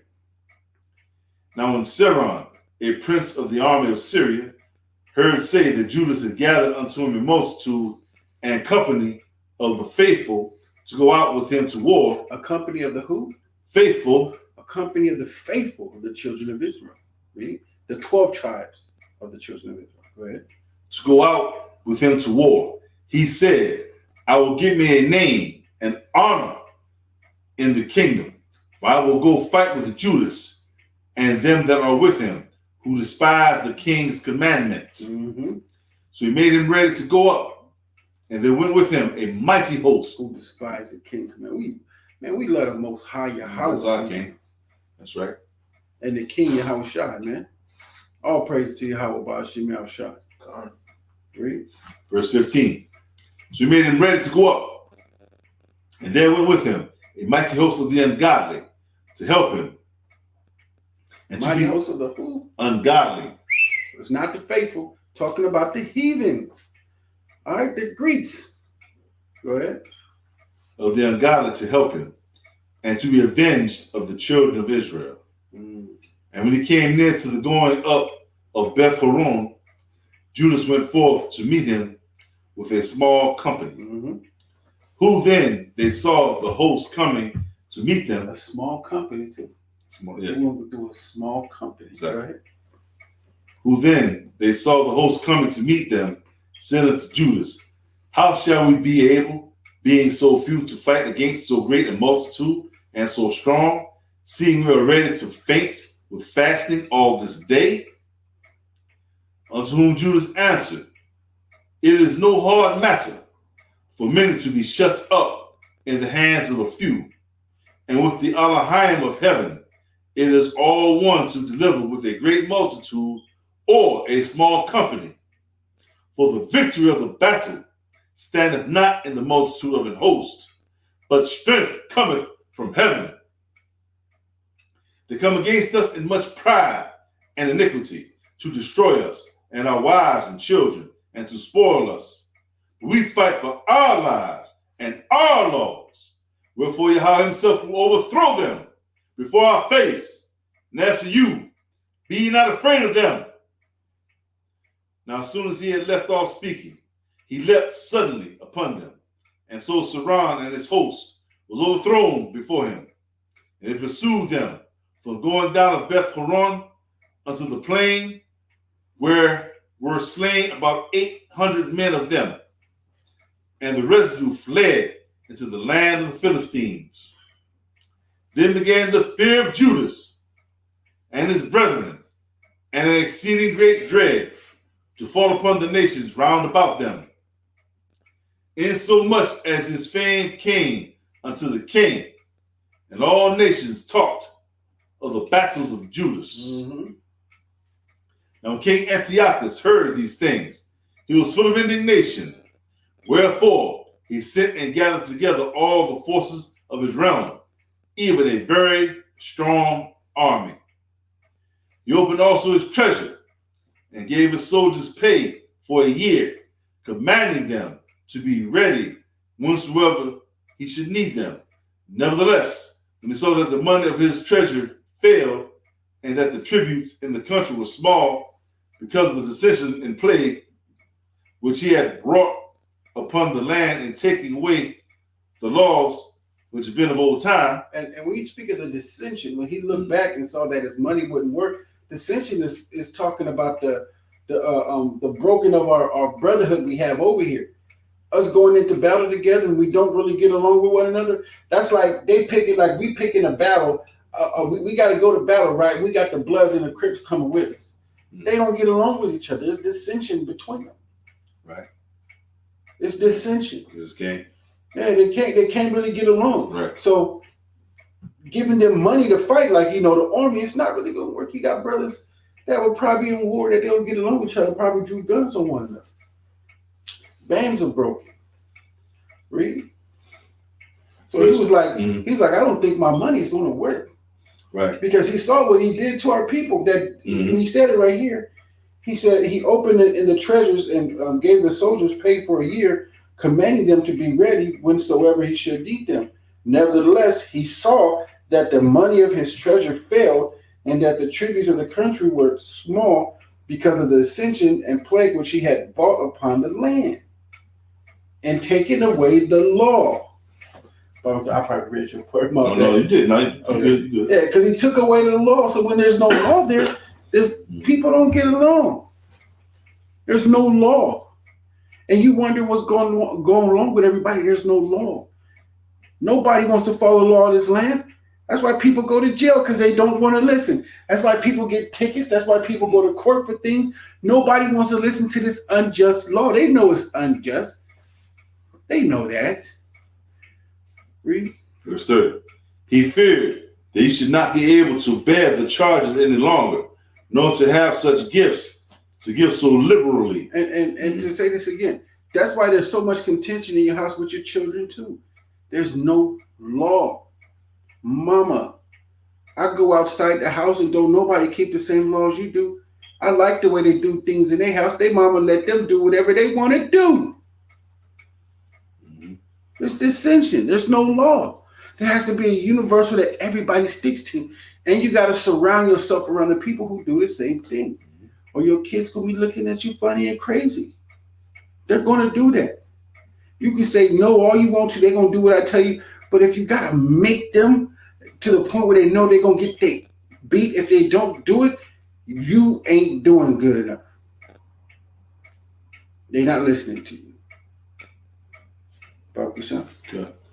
He feared that he should not be able to bear the charges any longer, nor to have such gifts to give so liberally as he did before, for he had abounded above the kings that were before him.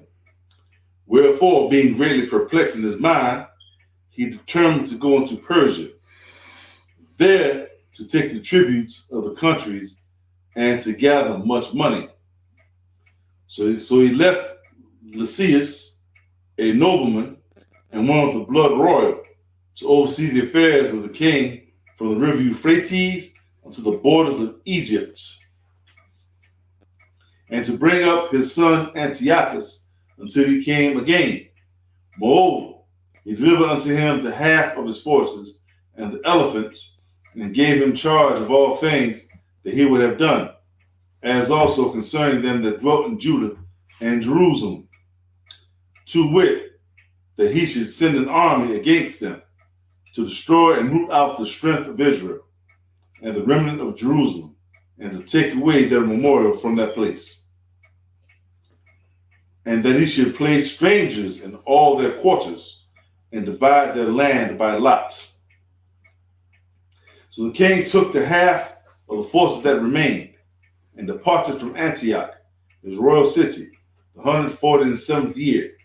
And having passed the river Euphrates, he went through the high countries. Then Lysias chose Ptolemy, the son of Dorymenes, and Nicanor, and Gorgias, mighty men of the king's friends.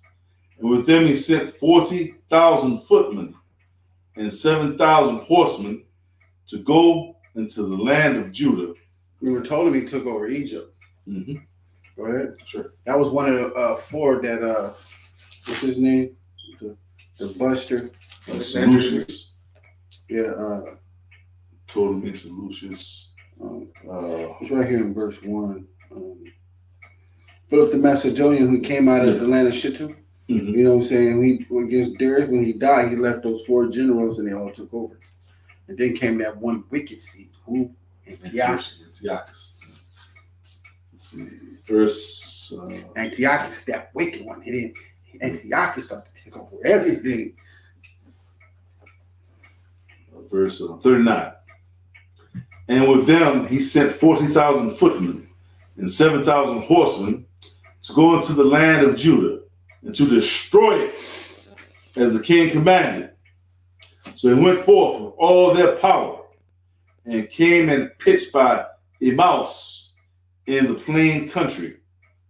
And the merchants of the country, hearing the fame of them, took silver and gold very much with servants, and came to the camp to buy the children of Israel for slaves. A power also of Syria and of the land of the Philistines joined themselves unto them. Now when Judas and his brethren saw that miseries multiplied and that the forces did encamp themselves in their borders, for they knew how the king had given commandment to destroy the people and utterly abolish them, they said one to another, let us restore the decayed estate of our people, and let us fight for our people and the sanctuary. Then was the congregation gathered together, that they might be ready for battle, and that they might pray and ask mercy and compassion. Now Jerusalem lay void as a wilderness. There was none of her children that went in or out. The sanctuary also was trodden down, and aliens kept the stronghold. The heathen had their habitation in that place, and joy was taken from Jacob, and the pipe with the harp ceased. Wherefore the Israelites assembled themselves together and came to Maspha over against Jerusalem, for in Maspha was the place where they prayed aforetime in Israel. Then they fasted that day and put on sackcloth and cast ashes upon their heads To show humility to the Most High. Good. and rent their clothes and held open the book of the law, wherein the heathen had sought to paint the likeness of their images. That happened in Greece. Yeah, It already was unlawful for us to keep our laws and everything. And now, where the heathen sought to paint likeness of images? Verse 49. They brought also the priest's garments and the first fruits and the tithes and the Nazarites they stirred up, who had accomplished their days. And when you go back to verse 41 in chapter 3, it points out our captivity under the Greeks. You know what I'm saying? And the calamity and the things that we're going through. Read. Verse 49. They brought also the priest's garments and the first fruits and the tithes, the Nazarites they stirred up, who had accomplished their days. Then cried they with a loud voice toward heaven, saying, what shall we do with these? And whither shall we carry them away? Thy sanctuary is trodden down and profane, and thy priests are in heaviness and brought low. And lo, the heathen are assembled together against us to destroy us. What things they imagine against us, thou knowest. How shall we be able to stand against them, except thou, O Elohim, be our help? Then sounded they with trumpets and cried with a loud voice. And after this, Judas ordained captains over the people, even captains over thousands, and over hundreds, and over fifties, and over tens.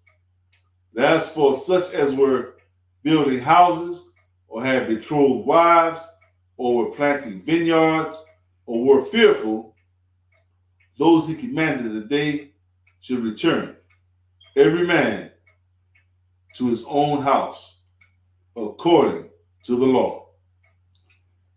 So the camp removed. And that's the law in Deuteronomy 20 and verse 5. Deuteronomy 20 verse 5, when he's telling them if you're fearful of anything, and especially when you betroth a wife, you know what I'm saying? If you're married, betrothed is engaged. So he's telling them, hey, betrothed is engaged. If you betrothed, like, go home. You know what I'm saying? Exactly. But it's actually when you're married, you know what I'm saying? You're supposed to be out for a year with no reward. But he's saying, if you betrothed a wife, go home for somebody else, marry her. You know, because you may die in this war. But he's just saying he's scared, because if he's not scared, he's going to go to war. I'm coming back. That's right. I'm coming back. All right, read. Verse, let's see. 57.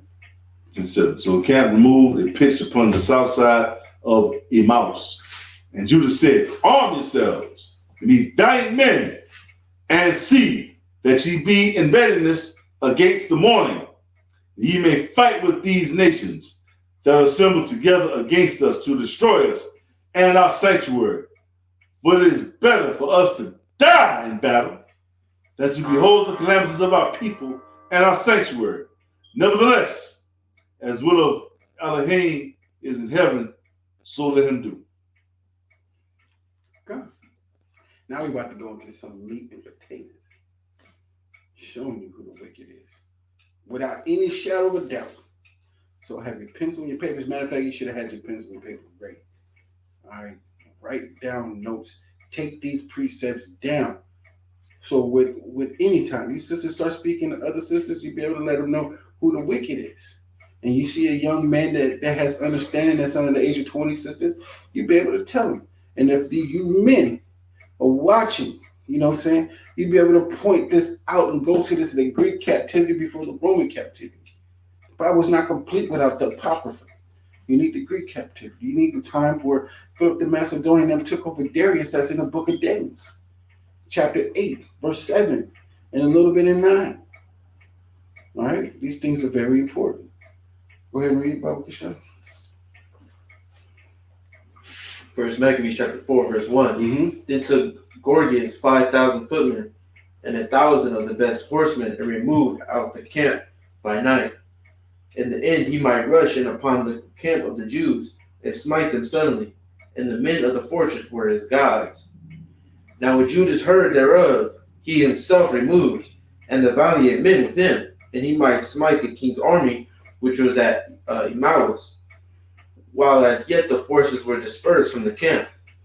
In the mean season came Gorgias by night into the camp of Judas, and when he found no man there, he sought them in their mountains, for he said these fellows flee from us. Mm-hmm. But as soon as it was day, Judas shoot himself in the plain with 3,000 men, who nevertheless had neither armor nor swords to their minds. Right. And they saw the camp of the heathen, and it was strong and well harnessed, and compassed round about with horsemen, and these were experts of war. So this is right here are what I said to remember the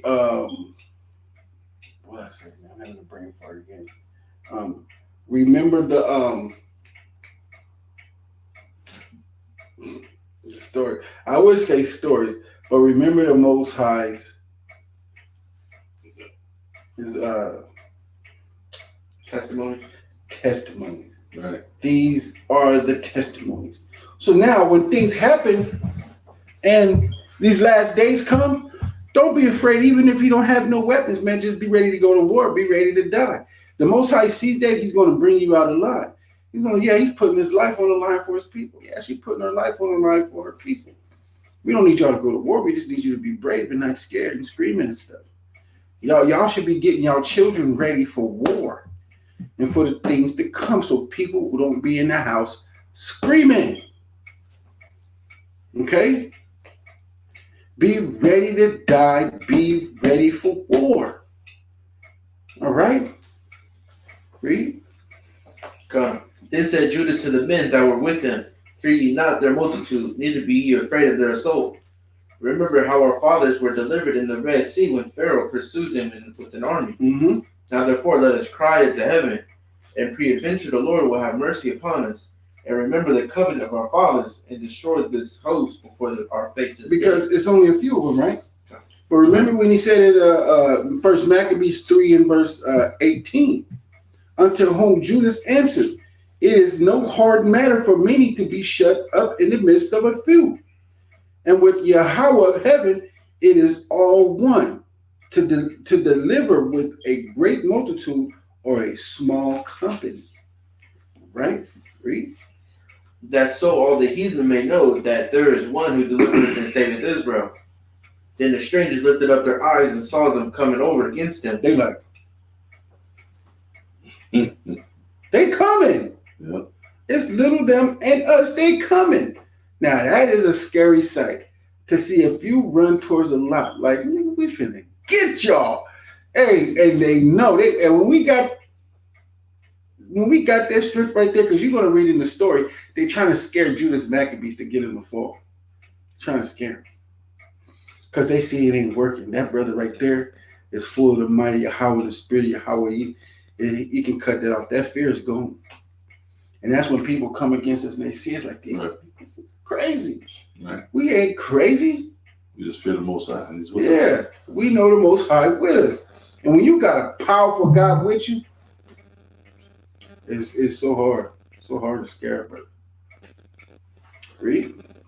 Wherefore they went out of the camp to battle, but they that were with Judas sounded their trumpets. So they joined battle, and the heathen, being discomfited, fled into the plain. Howbeit all the hindmost of them were slain with the sword, for they pursued them unto Gaza, and into the plains of Idumea. And unto the what? The plains of Idumea. And unto the plains of Idumea, the fields of Idumea. Where are they? They're near Edom. Read. And Azotus and Jamna, so that there were slain of them upon 3,000 men. This done, Judas returned again with his host from pursuing them, and said to the people, Be not greedy of the spoil in so much as there is a battle before us. Hey, don't get caught up in all the spoil, y'all. There's a battle among us. Don't be worried about this spoil and these things that we just got, okay? There's a battle among us. Y'all chill out. All right, go ahead. And Gorgias and his host are here by us in the mountain, but stand ye now against our enemies, and overcome them, and after this ye may bodily take the spoils. As Judas was yet speaking these words, there appeared a part of them looking out of the mountain. And when they perceived that the Jews had put their hosts to flight, that were burning the tents, for the smoke that was seen declared what was done. Mm-hmm. When therefore they perceived these things, they were sore afraid, and seeing also the host of Judas in the plain ready to fight, Right. they fled every one into the land of strangers. And Judas returned to the spoil of the tents, where they got much gold and silver and blue silk and purple of the sea and great riches. Right. After this they went home and sung a song of thanksgiving. Of what? They sung a song of thanksgiving. Not this Thanksgiving, this Thanksgiving that's coming up. Mm-hmm. All right. Thanksgiving of what Yahweh gave them. See, this place was taken, stolen. So that wasn't a Thanksgiving. Yahweh delivered them into his hand and gave all the spoils to them. And he was thanking the Most High for what they had gotten. Go ahead. And praise the Lord in heaven, because it is good, because his mercy endureth forever. Con. Thus Israel had a great deliverance that day. Right. Now all the strangers that had escaped came and told Lysias what had happened. So the stranger was against what? The faithful was against the 12 tribes of Israel. Read. Who, when he heard thereof, was confused and discouraged. Was confounded. Was confounded and discouraged, because neither such things as he were done unto Israel, nor such things as the king commanded him, were come to pass. Right. The next year, therefore, following Lysias, gathered together 70,000 choice men afoot, and 5,000 horsemen, that he might subdue them. Right. So they came into Idumea and pitched their tents at Bethsura, and Judas met with them and with 10,000 men. And when he saw the mighty army, he prayed and said, Blessed art thou, O Savior of Israel, Right. who didst quell the violence of the mighty man by the hand of the servant David, Right. and gavest the host of strangers into the hands of Jonathan, the son of Saul. Remember, they're in the land of Edom right now. Go ahead. And his arm bearer. Shut up this army in the hand of thy people Israel, and let them be confounded in their power and horsemen. Make them to be of no courage, and cause the blind boldness of their strength to fall away, and let them quake at their destruction. Cast them down with the sword of them that love thee, and let all those that know thy name praise thee with thanksgiving. So they joined battle, and there were slain of the host of Lysias about 5,000 men. Even before them were they slain. Now when Lysias saw his army put to flight, and the manliness of Judah's soldiers, and how they were ready either to live or die violently, he went into Antioch and gathered together a company of strangers, and having made his army greater than it was, he pursued to come again into Judea. So when you start reading verse 32, Judas is praying to the Most High, and he said, make them be of no courage, and cause the boldness of their strength to fall away, and let them quake at the destruction. You can pray for your enemies, all the strength to be gone. You know what I'm saying? And the Most High take their spirit from them. Right. Like he took our warlike spirit from us. You can pray to take away the spirit. That's not an evil and wicked prayer, man. Y'all got to read these scriptures to understand what an evil and wicked prayer is. Where you at? Verse 36 now. Go ahead. This said Judas and his brethren, Behold, our enemies are discomfited. Let us go up to cleanse and dedicate the sanctuary. And what did he just pray for them to do? Take away their spirit. Right. And that's what he did. And the Most High did it. Took away their spirit.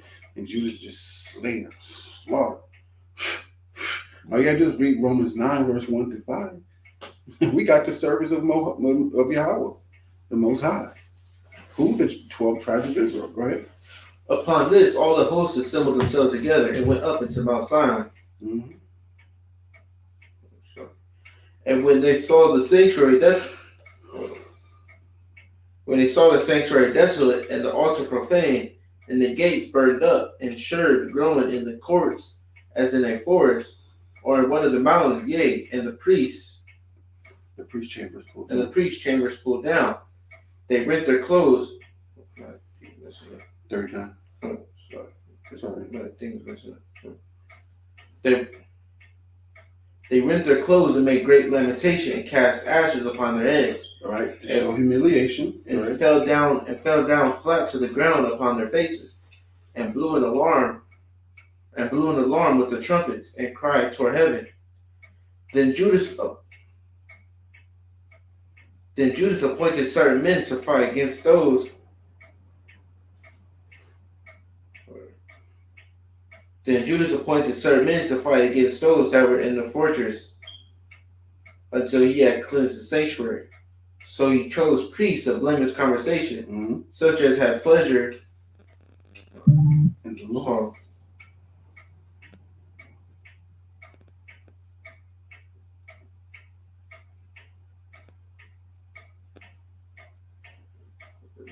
41.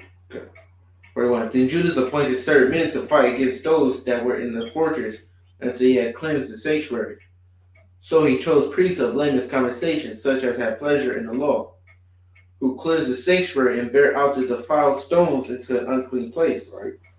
And when as they consulted what to do with the altar of burnt offerings, which was profane, they brought it best to pull it down, lest it should be a reproach to them, because the heathen had defiled it. Wherefore they pulled it down, and laid up the stones in the mountains of the temple in a convenient place, right, until there should come a prophet to shew what should be done with them.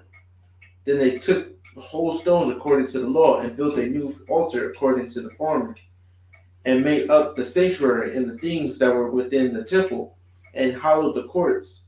They made also new holy vessels, and into the temple they brought the candlestick, and the altar of burnt offerings and of incense in the table. Right. And upon the altar they burned incense, and lamps that were upon the candlestick they lighted, that they might give light in the temple. Furthermore, they set the loaves upon the table, and spread out the veils, and finished all the work which had begun to make. Okay. Now on the 25th day of the 9th month, which is called the month Casalu, in the 148th year, they rose up betimes in the morning, and offered sacrifice according to the law upon the new altar of burnt offerings, which they had made. Look at what time and what day the heathen had profaned it. Even in that was it dedicated with songs and citherns and harps and cymbals. Then all the people fell upon their faces, worshiping and praising God of heaven, who had given them good success. And so they kept the dedication of the altar 8 days, and offered burnt offerings with gladness, and sacrificed of deliverance and praise. They decked also the forefront of the temple with crowns of gold, and their shields, and the gates and chambers they renewed, and hanged doors upon them. Thus was there very great gladness among the people. Right. For that the reproach of the heathen was put away. Moreover, Judas and his brethren with the whole congregation of Israel ordained, and the days of the dedication of the altar, that the days of the dedication of the altar should be kept in their season, right, from year to year, by the space of 8 days, right, from the 25th day of the month of Casalu, with mirth and gladness. And at that time they also they builded up the Mount Sion with high walls and strong towers round about, lest the Gentiles should come and tread it down as they had done before. That they set there a garrison to keep it, and forfeited fortified Bethshura to preserve it, and that the people might have a defense against Idumea. So in verse 6:1, and they set there a Gershon to keep it, one of the Levites, and fortified Bethshura to preserve it, that the people might have a defense against Idumea. Now we got to find out who that is, because all in this chapter has been saying Idumea, in the land of Idumea, the plains of Idumea. Okay. First, give me Ezekiel 36:5, Bible Kushah. So Casalu is the 9th month of the year in the Jewish calendar. Of the Israelite calendar. We got to make sure we say that. Give me Ezekiel 36:5. Yes, sir. Give me First Maccabees 5:3. Zanakoria. Ezekiel 36:5. Read the 4. Start from 4. Verse 4. Therefore, ye mountains of Israel, hear the word of Yahweh Elohim. Right. Thus saith Yahweh Elohim to the mountains and to the hills, to the rivers and to the valleys, to the desolate waste, and to the cities that are forsaken, which became a prey and derision, to the residue of the heathen that are round about. To the residue of the heathen that are round about. Go ahead. Therefore, thus saith Yahweh Elohim, surely in the fire of my jealousy have I spoken against the residue of the heathen, and against all Idumea, right, which have appointed my land into their possession. Have appointed Jerusalem unto their possession. Right? Is that the end of that? Allah. With the joy of all their heart, with the spiteful minds to cast it out for a prey. Sorry, 2. First Maccabees 5:2. Read the 3. First Maccabees chapter 5 verse 2. Genesis 36:8. Wherefore they thought to destroy the generation of Jacob that was among them, and thereupon they began to slay and destroy the people. Then Judas fought against the children of Esau and Idumea And Judas fought against who? The children of Esau and Idumea at Abeditime, because they besieged Gaal, and he gave them a great overthrow. And these are the Greeks we fighting against. Read that in. No, so That was straight to the heart right there. Indeed. Just let you know who it is. Read. and abated their courage and took their spoils. That was it. Okay, great. Ezekiel 36:8. No, Genesis 36:8. I beg your pardon. You did say I'm right. Genesis 36:8. Okay, here we go. Thus dwelt Esau in Mount Seir. Esau is also Mount Seir. Go ahead. Esau is Edom. Man, you hear the pins fall? Yeah, right. Exactly. Esau is Edom. Finish. You want to read verse 9? Yeah. Let's see what it is. And these are the generations of Esau, the father of the Edomites in Mount Seir.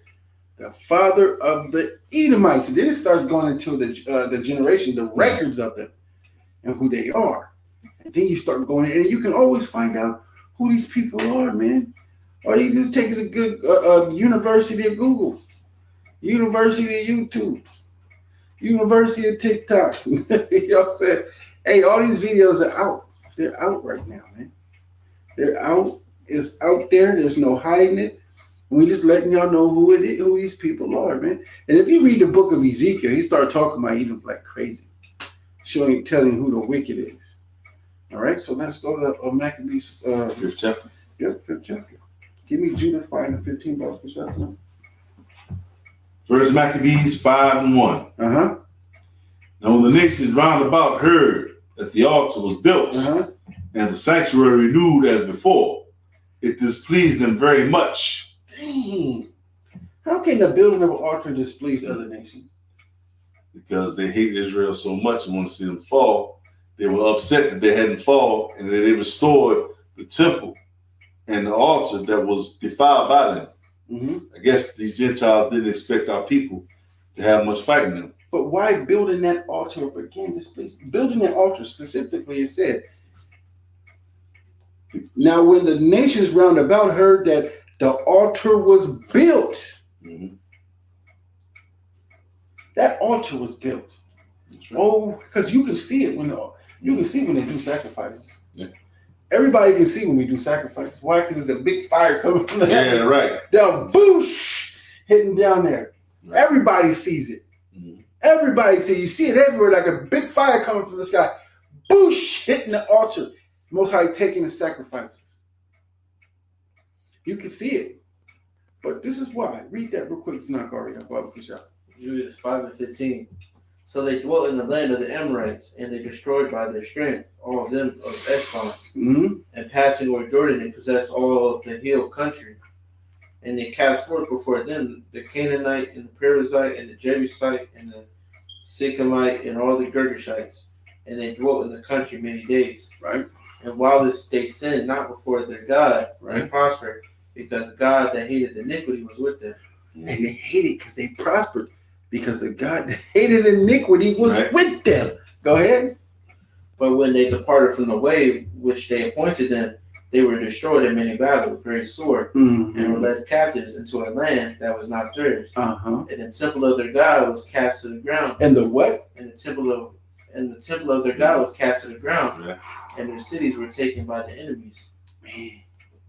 Remember, he just said it, that the altar was defiled by the heathen. Right. They had to fix it up again. And then when you went to First Maccabees 5:1, now when the nations round about heard that the altar was built, oh no, their God is going to be with them. Right. Because we have the only true living power. Mm-hmm. Finish read that Bible beside, because it's a lot of meat on this bone. Watch this. Go ahead. But now they have returned to their God, and are come up from the places where they were scattered, and have possessed Jerusalem, where the sanctuary is, Right. and are seated in the hill country, for it was desolate. Now therefore, my Lord and Governor, if there be any error against his people, and they sin against their God, let us consider that this shall be their ruin, and let us go up and shall overcome them. But if there be no iniquity in their nation, let my Lord now pass by, lest their Lord defend them, and their God be for them, and become a reproach before all the world. And when Achor had finished these sayings, all these people standing round about the tent murmured. So when you go against us and we keeping the law, the Most High is going to be against you, and we know that. So we're going to keep the law, and we're going to get out there and we're going to do our jobs, because we know you ain't going to do nothing about it. And the chief men of Hophernes, and all that dwelt by the seaside and in Moab, spake that he should kill him. For say they, we will not be afraid of the face of the children of Israel. For lo, it is a people that have no strength, no power for a strong battle. Now therefore, Lord, Hophernes, will we go up, and they shall be a prey to be devoured of all thy army? All right, let's stop right there. Let's finish that. Okay. The water. First Maccabees 5:2. Wherefore they thought to destroy the generations of Jacob that was among them, and thereupon they began to slay and destroy the people. Then Judas fought against the children of Esau in Idumea.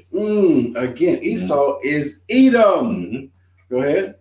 At Arabatim, because they besieged Israel, and he gave them a great overthrow, and abated their courage, and took their spoils.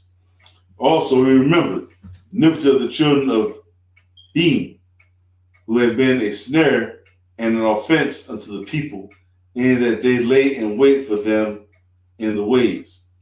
He shut them up therefore in the towers, and encamped against them, and destroyed them utterly, and burned the towers of that place with fire, and all that were therein. Afterward he passed over to the children of Ammon, where he found a mighty power and much people. Chinese. With Timotheus their captain. So he fought many battles with them, till at length they were discomfited before him, and he smote them. And when he had taken Jazar with the towns belonging thereto, he returned into Judea. Then the heathen that were at Gilad assembled themselves together and against the Israelites that were in their fortress to destroy them. But they fled to the fortress of Dathema. And he sent letters unto Judas and his brethren. The heathen that are round about us are assembled together against us to destroy us. And they are preparing to come and take the fortress whereunto we are fled, Timotheus being captain over their host. Come now therefore and deliver us from their hands. Right. For many of us are slain, yea, all our brethren that were in the places of Tobiah are put to death.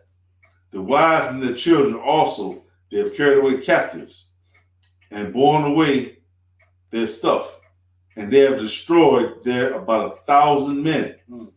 While these letters were yet reading, behold, there came other messengers from Galilee with their clothes rent, who reported on this wise, and said, they of Ptolemais and of Tyrus and Sidon and all Galilee of the Gentiles are assembled together against us to consume us. Now when Judas and the people heard these words, they assembled a great congregation together to consult what they should do for their brethren that were in trouble and assaulted of them. Then said Judas unto Simon his brother, choose thee out men, and go out and deliver thy brethren that are in Galilee. For I and Jonathan my brother will go into the country of Gilad. Galilee. Galilee, okay. They didn't do it that way. So he left Joseph the son of Zacharias and Azarias captains of the people, with the remnant of the host in Judea to keep it. Unto whom he gave commandments, saying, take ye the charge of this people, and see that ye make not war against the heathen until the time that we come again. This dude hard-headed. Yeah. His charge. He Right. got a charge to do something. So let's see how this goes. This flaps out. All right. Right. Now unto Simon, verse 20. Now unto Simon were given 3,000 men to go into Galilee, and unto Judas 8,000 men for the country of Gilad. Then went Simon to Galilee, we fought many battles with the heathen, so that the heathen were discomfited by him. And he pursued them until the gate of Ptolemais, and there were slain of the heathen about 3,000 men, whose spoils he took. And those that were in Galilee and in Arbutus, with their wives and their children, and all that they had took, and all that they had took, he away with him and brought them into Judea with great joy. Judas Maccabees also and his brother Jonathan went over Jordan and traveled 3 days' journey in the wilderness, where they met with the Nabathites, who came unto them in a peaceful manner, and told them everything that had happened to their brethren in the land of Gilad. And now that many of them were shut up in Bosor, and Alima, Sisfor, Maked, and Carnaim. All these cities are strong and great, and that they were shut up in the rest of the cities of the country of Gilad, and that against tomorrow they had appointed to bring their host against the forts, and to take them and to destroy them all in one day. Hereupon Judas and his host turned suddenly by the way of the wilderness unto Bosora, and when he had won the city, he slew all the males with the edge of the sword, and took all the spoils and burned the city with fire. From whence he removed by night and went till he came to the fortress. And betimes in the morning they looked up, and behold, there was an innumerable people bearing ladders and other engines of war Okay. to take the fortress, for they assaulted them. And Judas therefore saw that the battle was begun, that the cry of the city went up to heaven, with trumpets and a great sound. He said unto his host, fight this day for your brethren. So he went forth behind them in 3 companies, who sounded their trumpets and cried with prayer. And what? And cried with prayer. Hey, you don't have to cry unto the Most High. That cry with prayer. What's that cry with prayer? Is it a literal cry, or is that pouring your soul out to the Most High? Yeah, that loud. Right. Is we hear it, but they don't hear it. Right. You know what I'm saying? It's like you being very emphatic in your words. Just you impress upon the Most High that you're asking, please, Father, this is what I ask you to do. Please, please, please, please. Showing your sincerity in the prayer. Okay. And it's really pouring your heart and giving your soul out when you cry out to the Most High. That's the type of prayer these brothers was definitely uttering in that fashion. Okay, verse 34. Then the host of Timotheus, knowing that it was Maccabees, fled from him.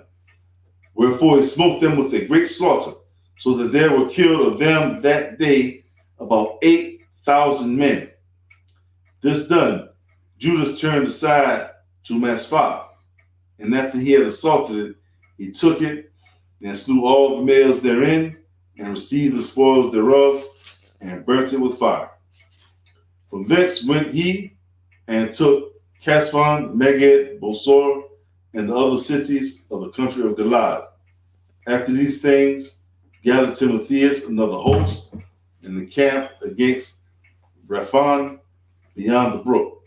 So Judas sent men to espy the host, who brought him word, saying, all the heathen that be round about us are assembled unto them. So even a very great host. He hath also hired the Arabians to help them. And they have pitched their tents beyond the brook, ready to come and fight against thee. Upon this, Judas went to meet them.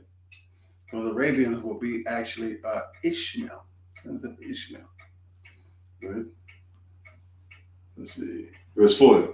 Timotheus said to the captain of the host, when Judas and his host come near the brook, if we pass over first unto us, we shall not be able to withstand him, for he will mightily prevail against us.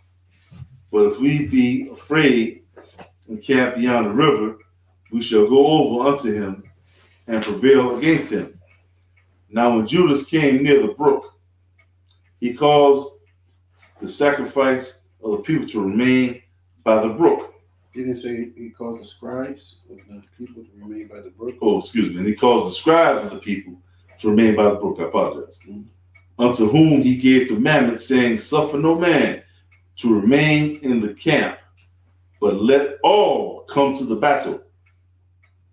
So he went first over unto them, and all the people after him. Then all the heathen, being discomfited before him, cast away their weapons and fled unto the temple that was at Carnaim. But they took the city and burned the temple with all that were therein. Thus was Carnaim subdued, neither could they stand any longer before Judas. Then Judas gathered together all the Israelites that were in the country of Gilad, from the least unto the greatest, even their wives and their children and their stuff. A very great host, to the end they might come into the land of Judea. Now when they came unto Ephraim, this was a great city in the way as they should go, very well fortified. They could not turn from it, neither on the right hand or the left, but must needs pass through the midst of it. Right. Then they of the city shut them out and stopped up the gates with stones. Mhm. Excuse me. Yeah, Barker, yeah. Excuse me. Yeah. Like, all right, y'all ain't gonna let us through? Mm. Here we go. Stop the stone. What? Whereupon Judah sent unto them in peaceable manner, saying, Let us pass through your land. Go into our own country, and none shall do you any hurt. We will only pass through on foot, howbeit they will not open unto him. Kind of sound like when we was coming out In the wilderness. Egypt. Exactly. Yep, same thing. But for Judah's commanded a proclamation to be made throughout the host, that every man should pitch his tent in the place where he was. So the soldiers pitched and assaulted the city all that day and all that night, so that all the length of the city was delivered into his hands. Mm-hmm. Who then slew all the males, the edge of the sword, and razed the city, took the spoils thereof, and passed through the city over them that were slain. After this went they over Jordan into the great plain before Bethsan. And Judah gathered together those that came behind and exhorted the people all the way through till they came to the land of Judea. So they went up to the Mount Zion with a joy and gladness, where they offered burnt offerings, because not one of them were slain. Not one of them were slain. Not one of them were slain until they had returned in peace. Now, what time as Judas and Jonathan were in the land of Galilee, and Simon his brother in Galilee before Ptolemais, Joseph the son of Zacharias, and Nazarias, captains of the garrisons, Here we go. The Levites heard of the valiant acts and warlike deeds which they had done. Wherefore they said, Let us also get us a name, and go fight against the heathen that round about us. They had a simple charge. Right. Simple charge. Mm-hmm. So when they had given charge to the garrison that was with them, they went toward Janiah. Then came Georgius and his men out of the city to fight against them. And so it was that Joseph and Azarias put to flight and pursued them into the borders of Judea. And there were slain that day of the people of Israel about 2,000 men. Thus was there a great overthrow among the children of Israel, because they were not obedient unto Judas and his brethren, but thought to do some valiant acts. Mm-hmm. Moreover, these men came not of the seed of those whose hand deliverance was given unto Israel. Howbeit, the man Judas and his brethren were greatly renowned in the sight of all Israel, and of all the heathen, whatsoever the name was heard of. Insomuch as the people assembled unto them with joyful acclamations. Afterward, when Judas forth with his brethren and fought against the children of Esau in the land toward the south, where he smote Hebron and the towns thereof, and pulled down the fortress of it, and burned the towers thereof round about. From thence he removed to go into the land of the Philistines, and passed through Samaria. At that time, certain priests, desirous to show their valor, were slain in battle, for that they went out to fight unadvisedly. So Judas turned to Azotus in the land of the Philistines, and when he had pulled down their altars and burned their carved images with fire. I'm sorry. So Judas turned to Azotus in the land of the Philistines, and we had pulled down their altars and burned their carved images with fire and spoiled their cities. He returned to the land of Judea. That's actually a law. Mm-hmm. Going into their law, we pull down their images and burn them. Yep. All right, and that's it, man, for Torah Portions for today. We just say the water for following us with us, and we hope that you guys have been edified through the Spirit and we have given you a thorough breakdown and no vague interpretations of anything that we've done. The water, Yahweh Shem Yahshua Barakatham, Shalom. Shalom.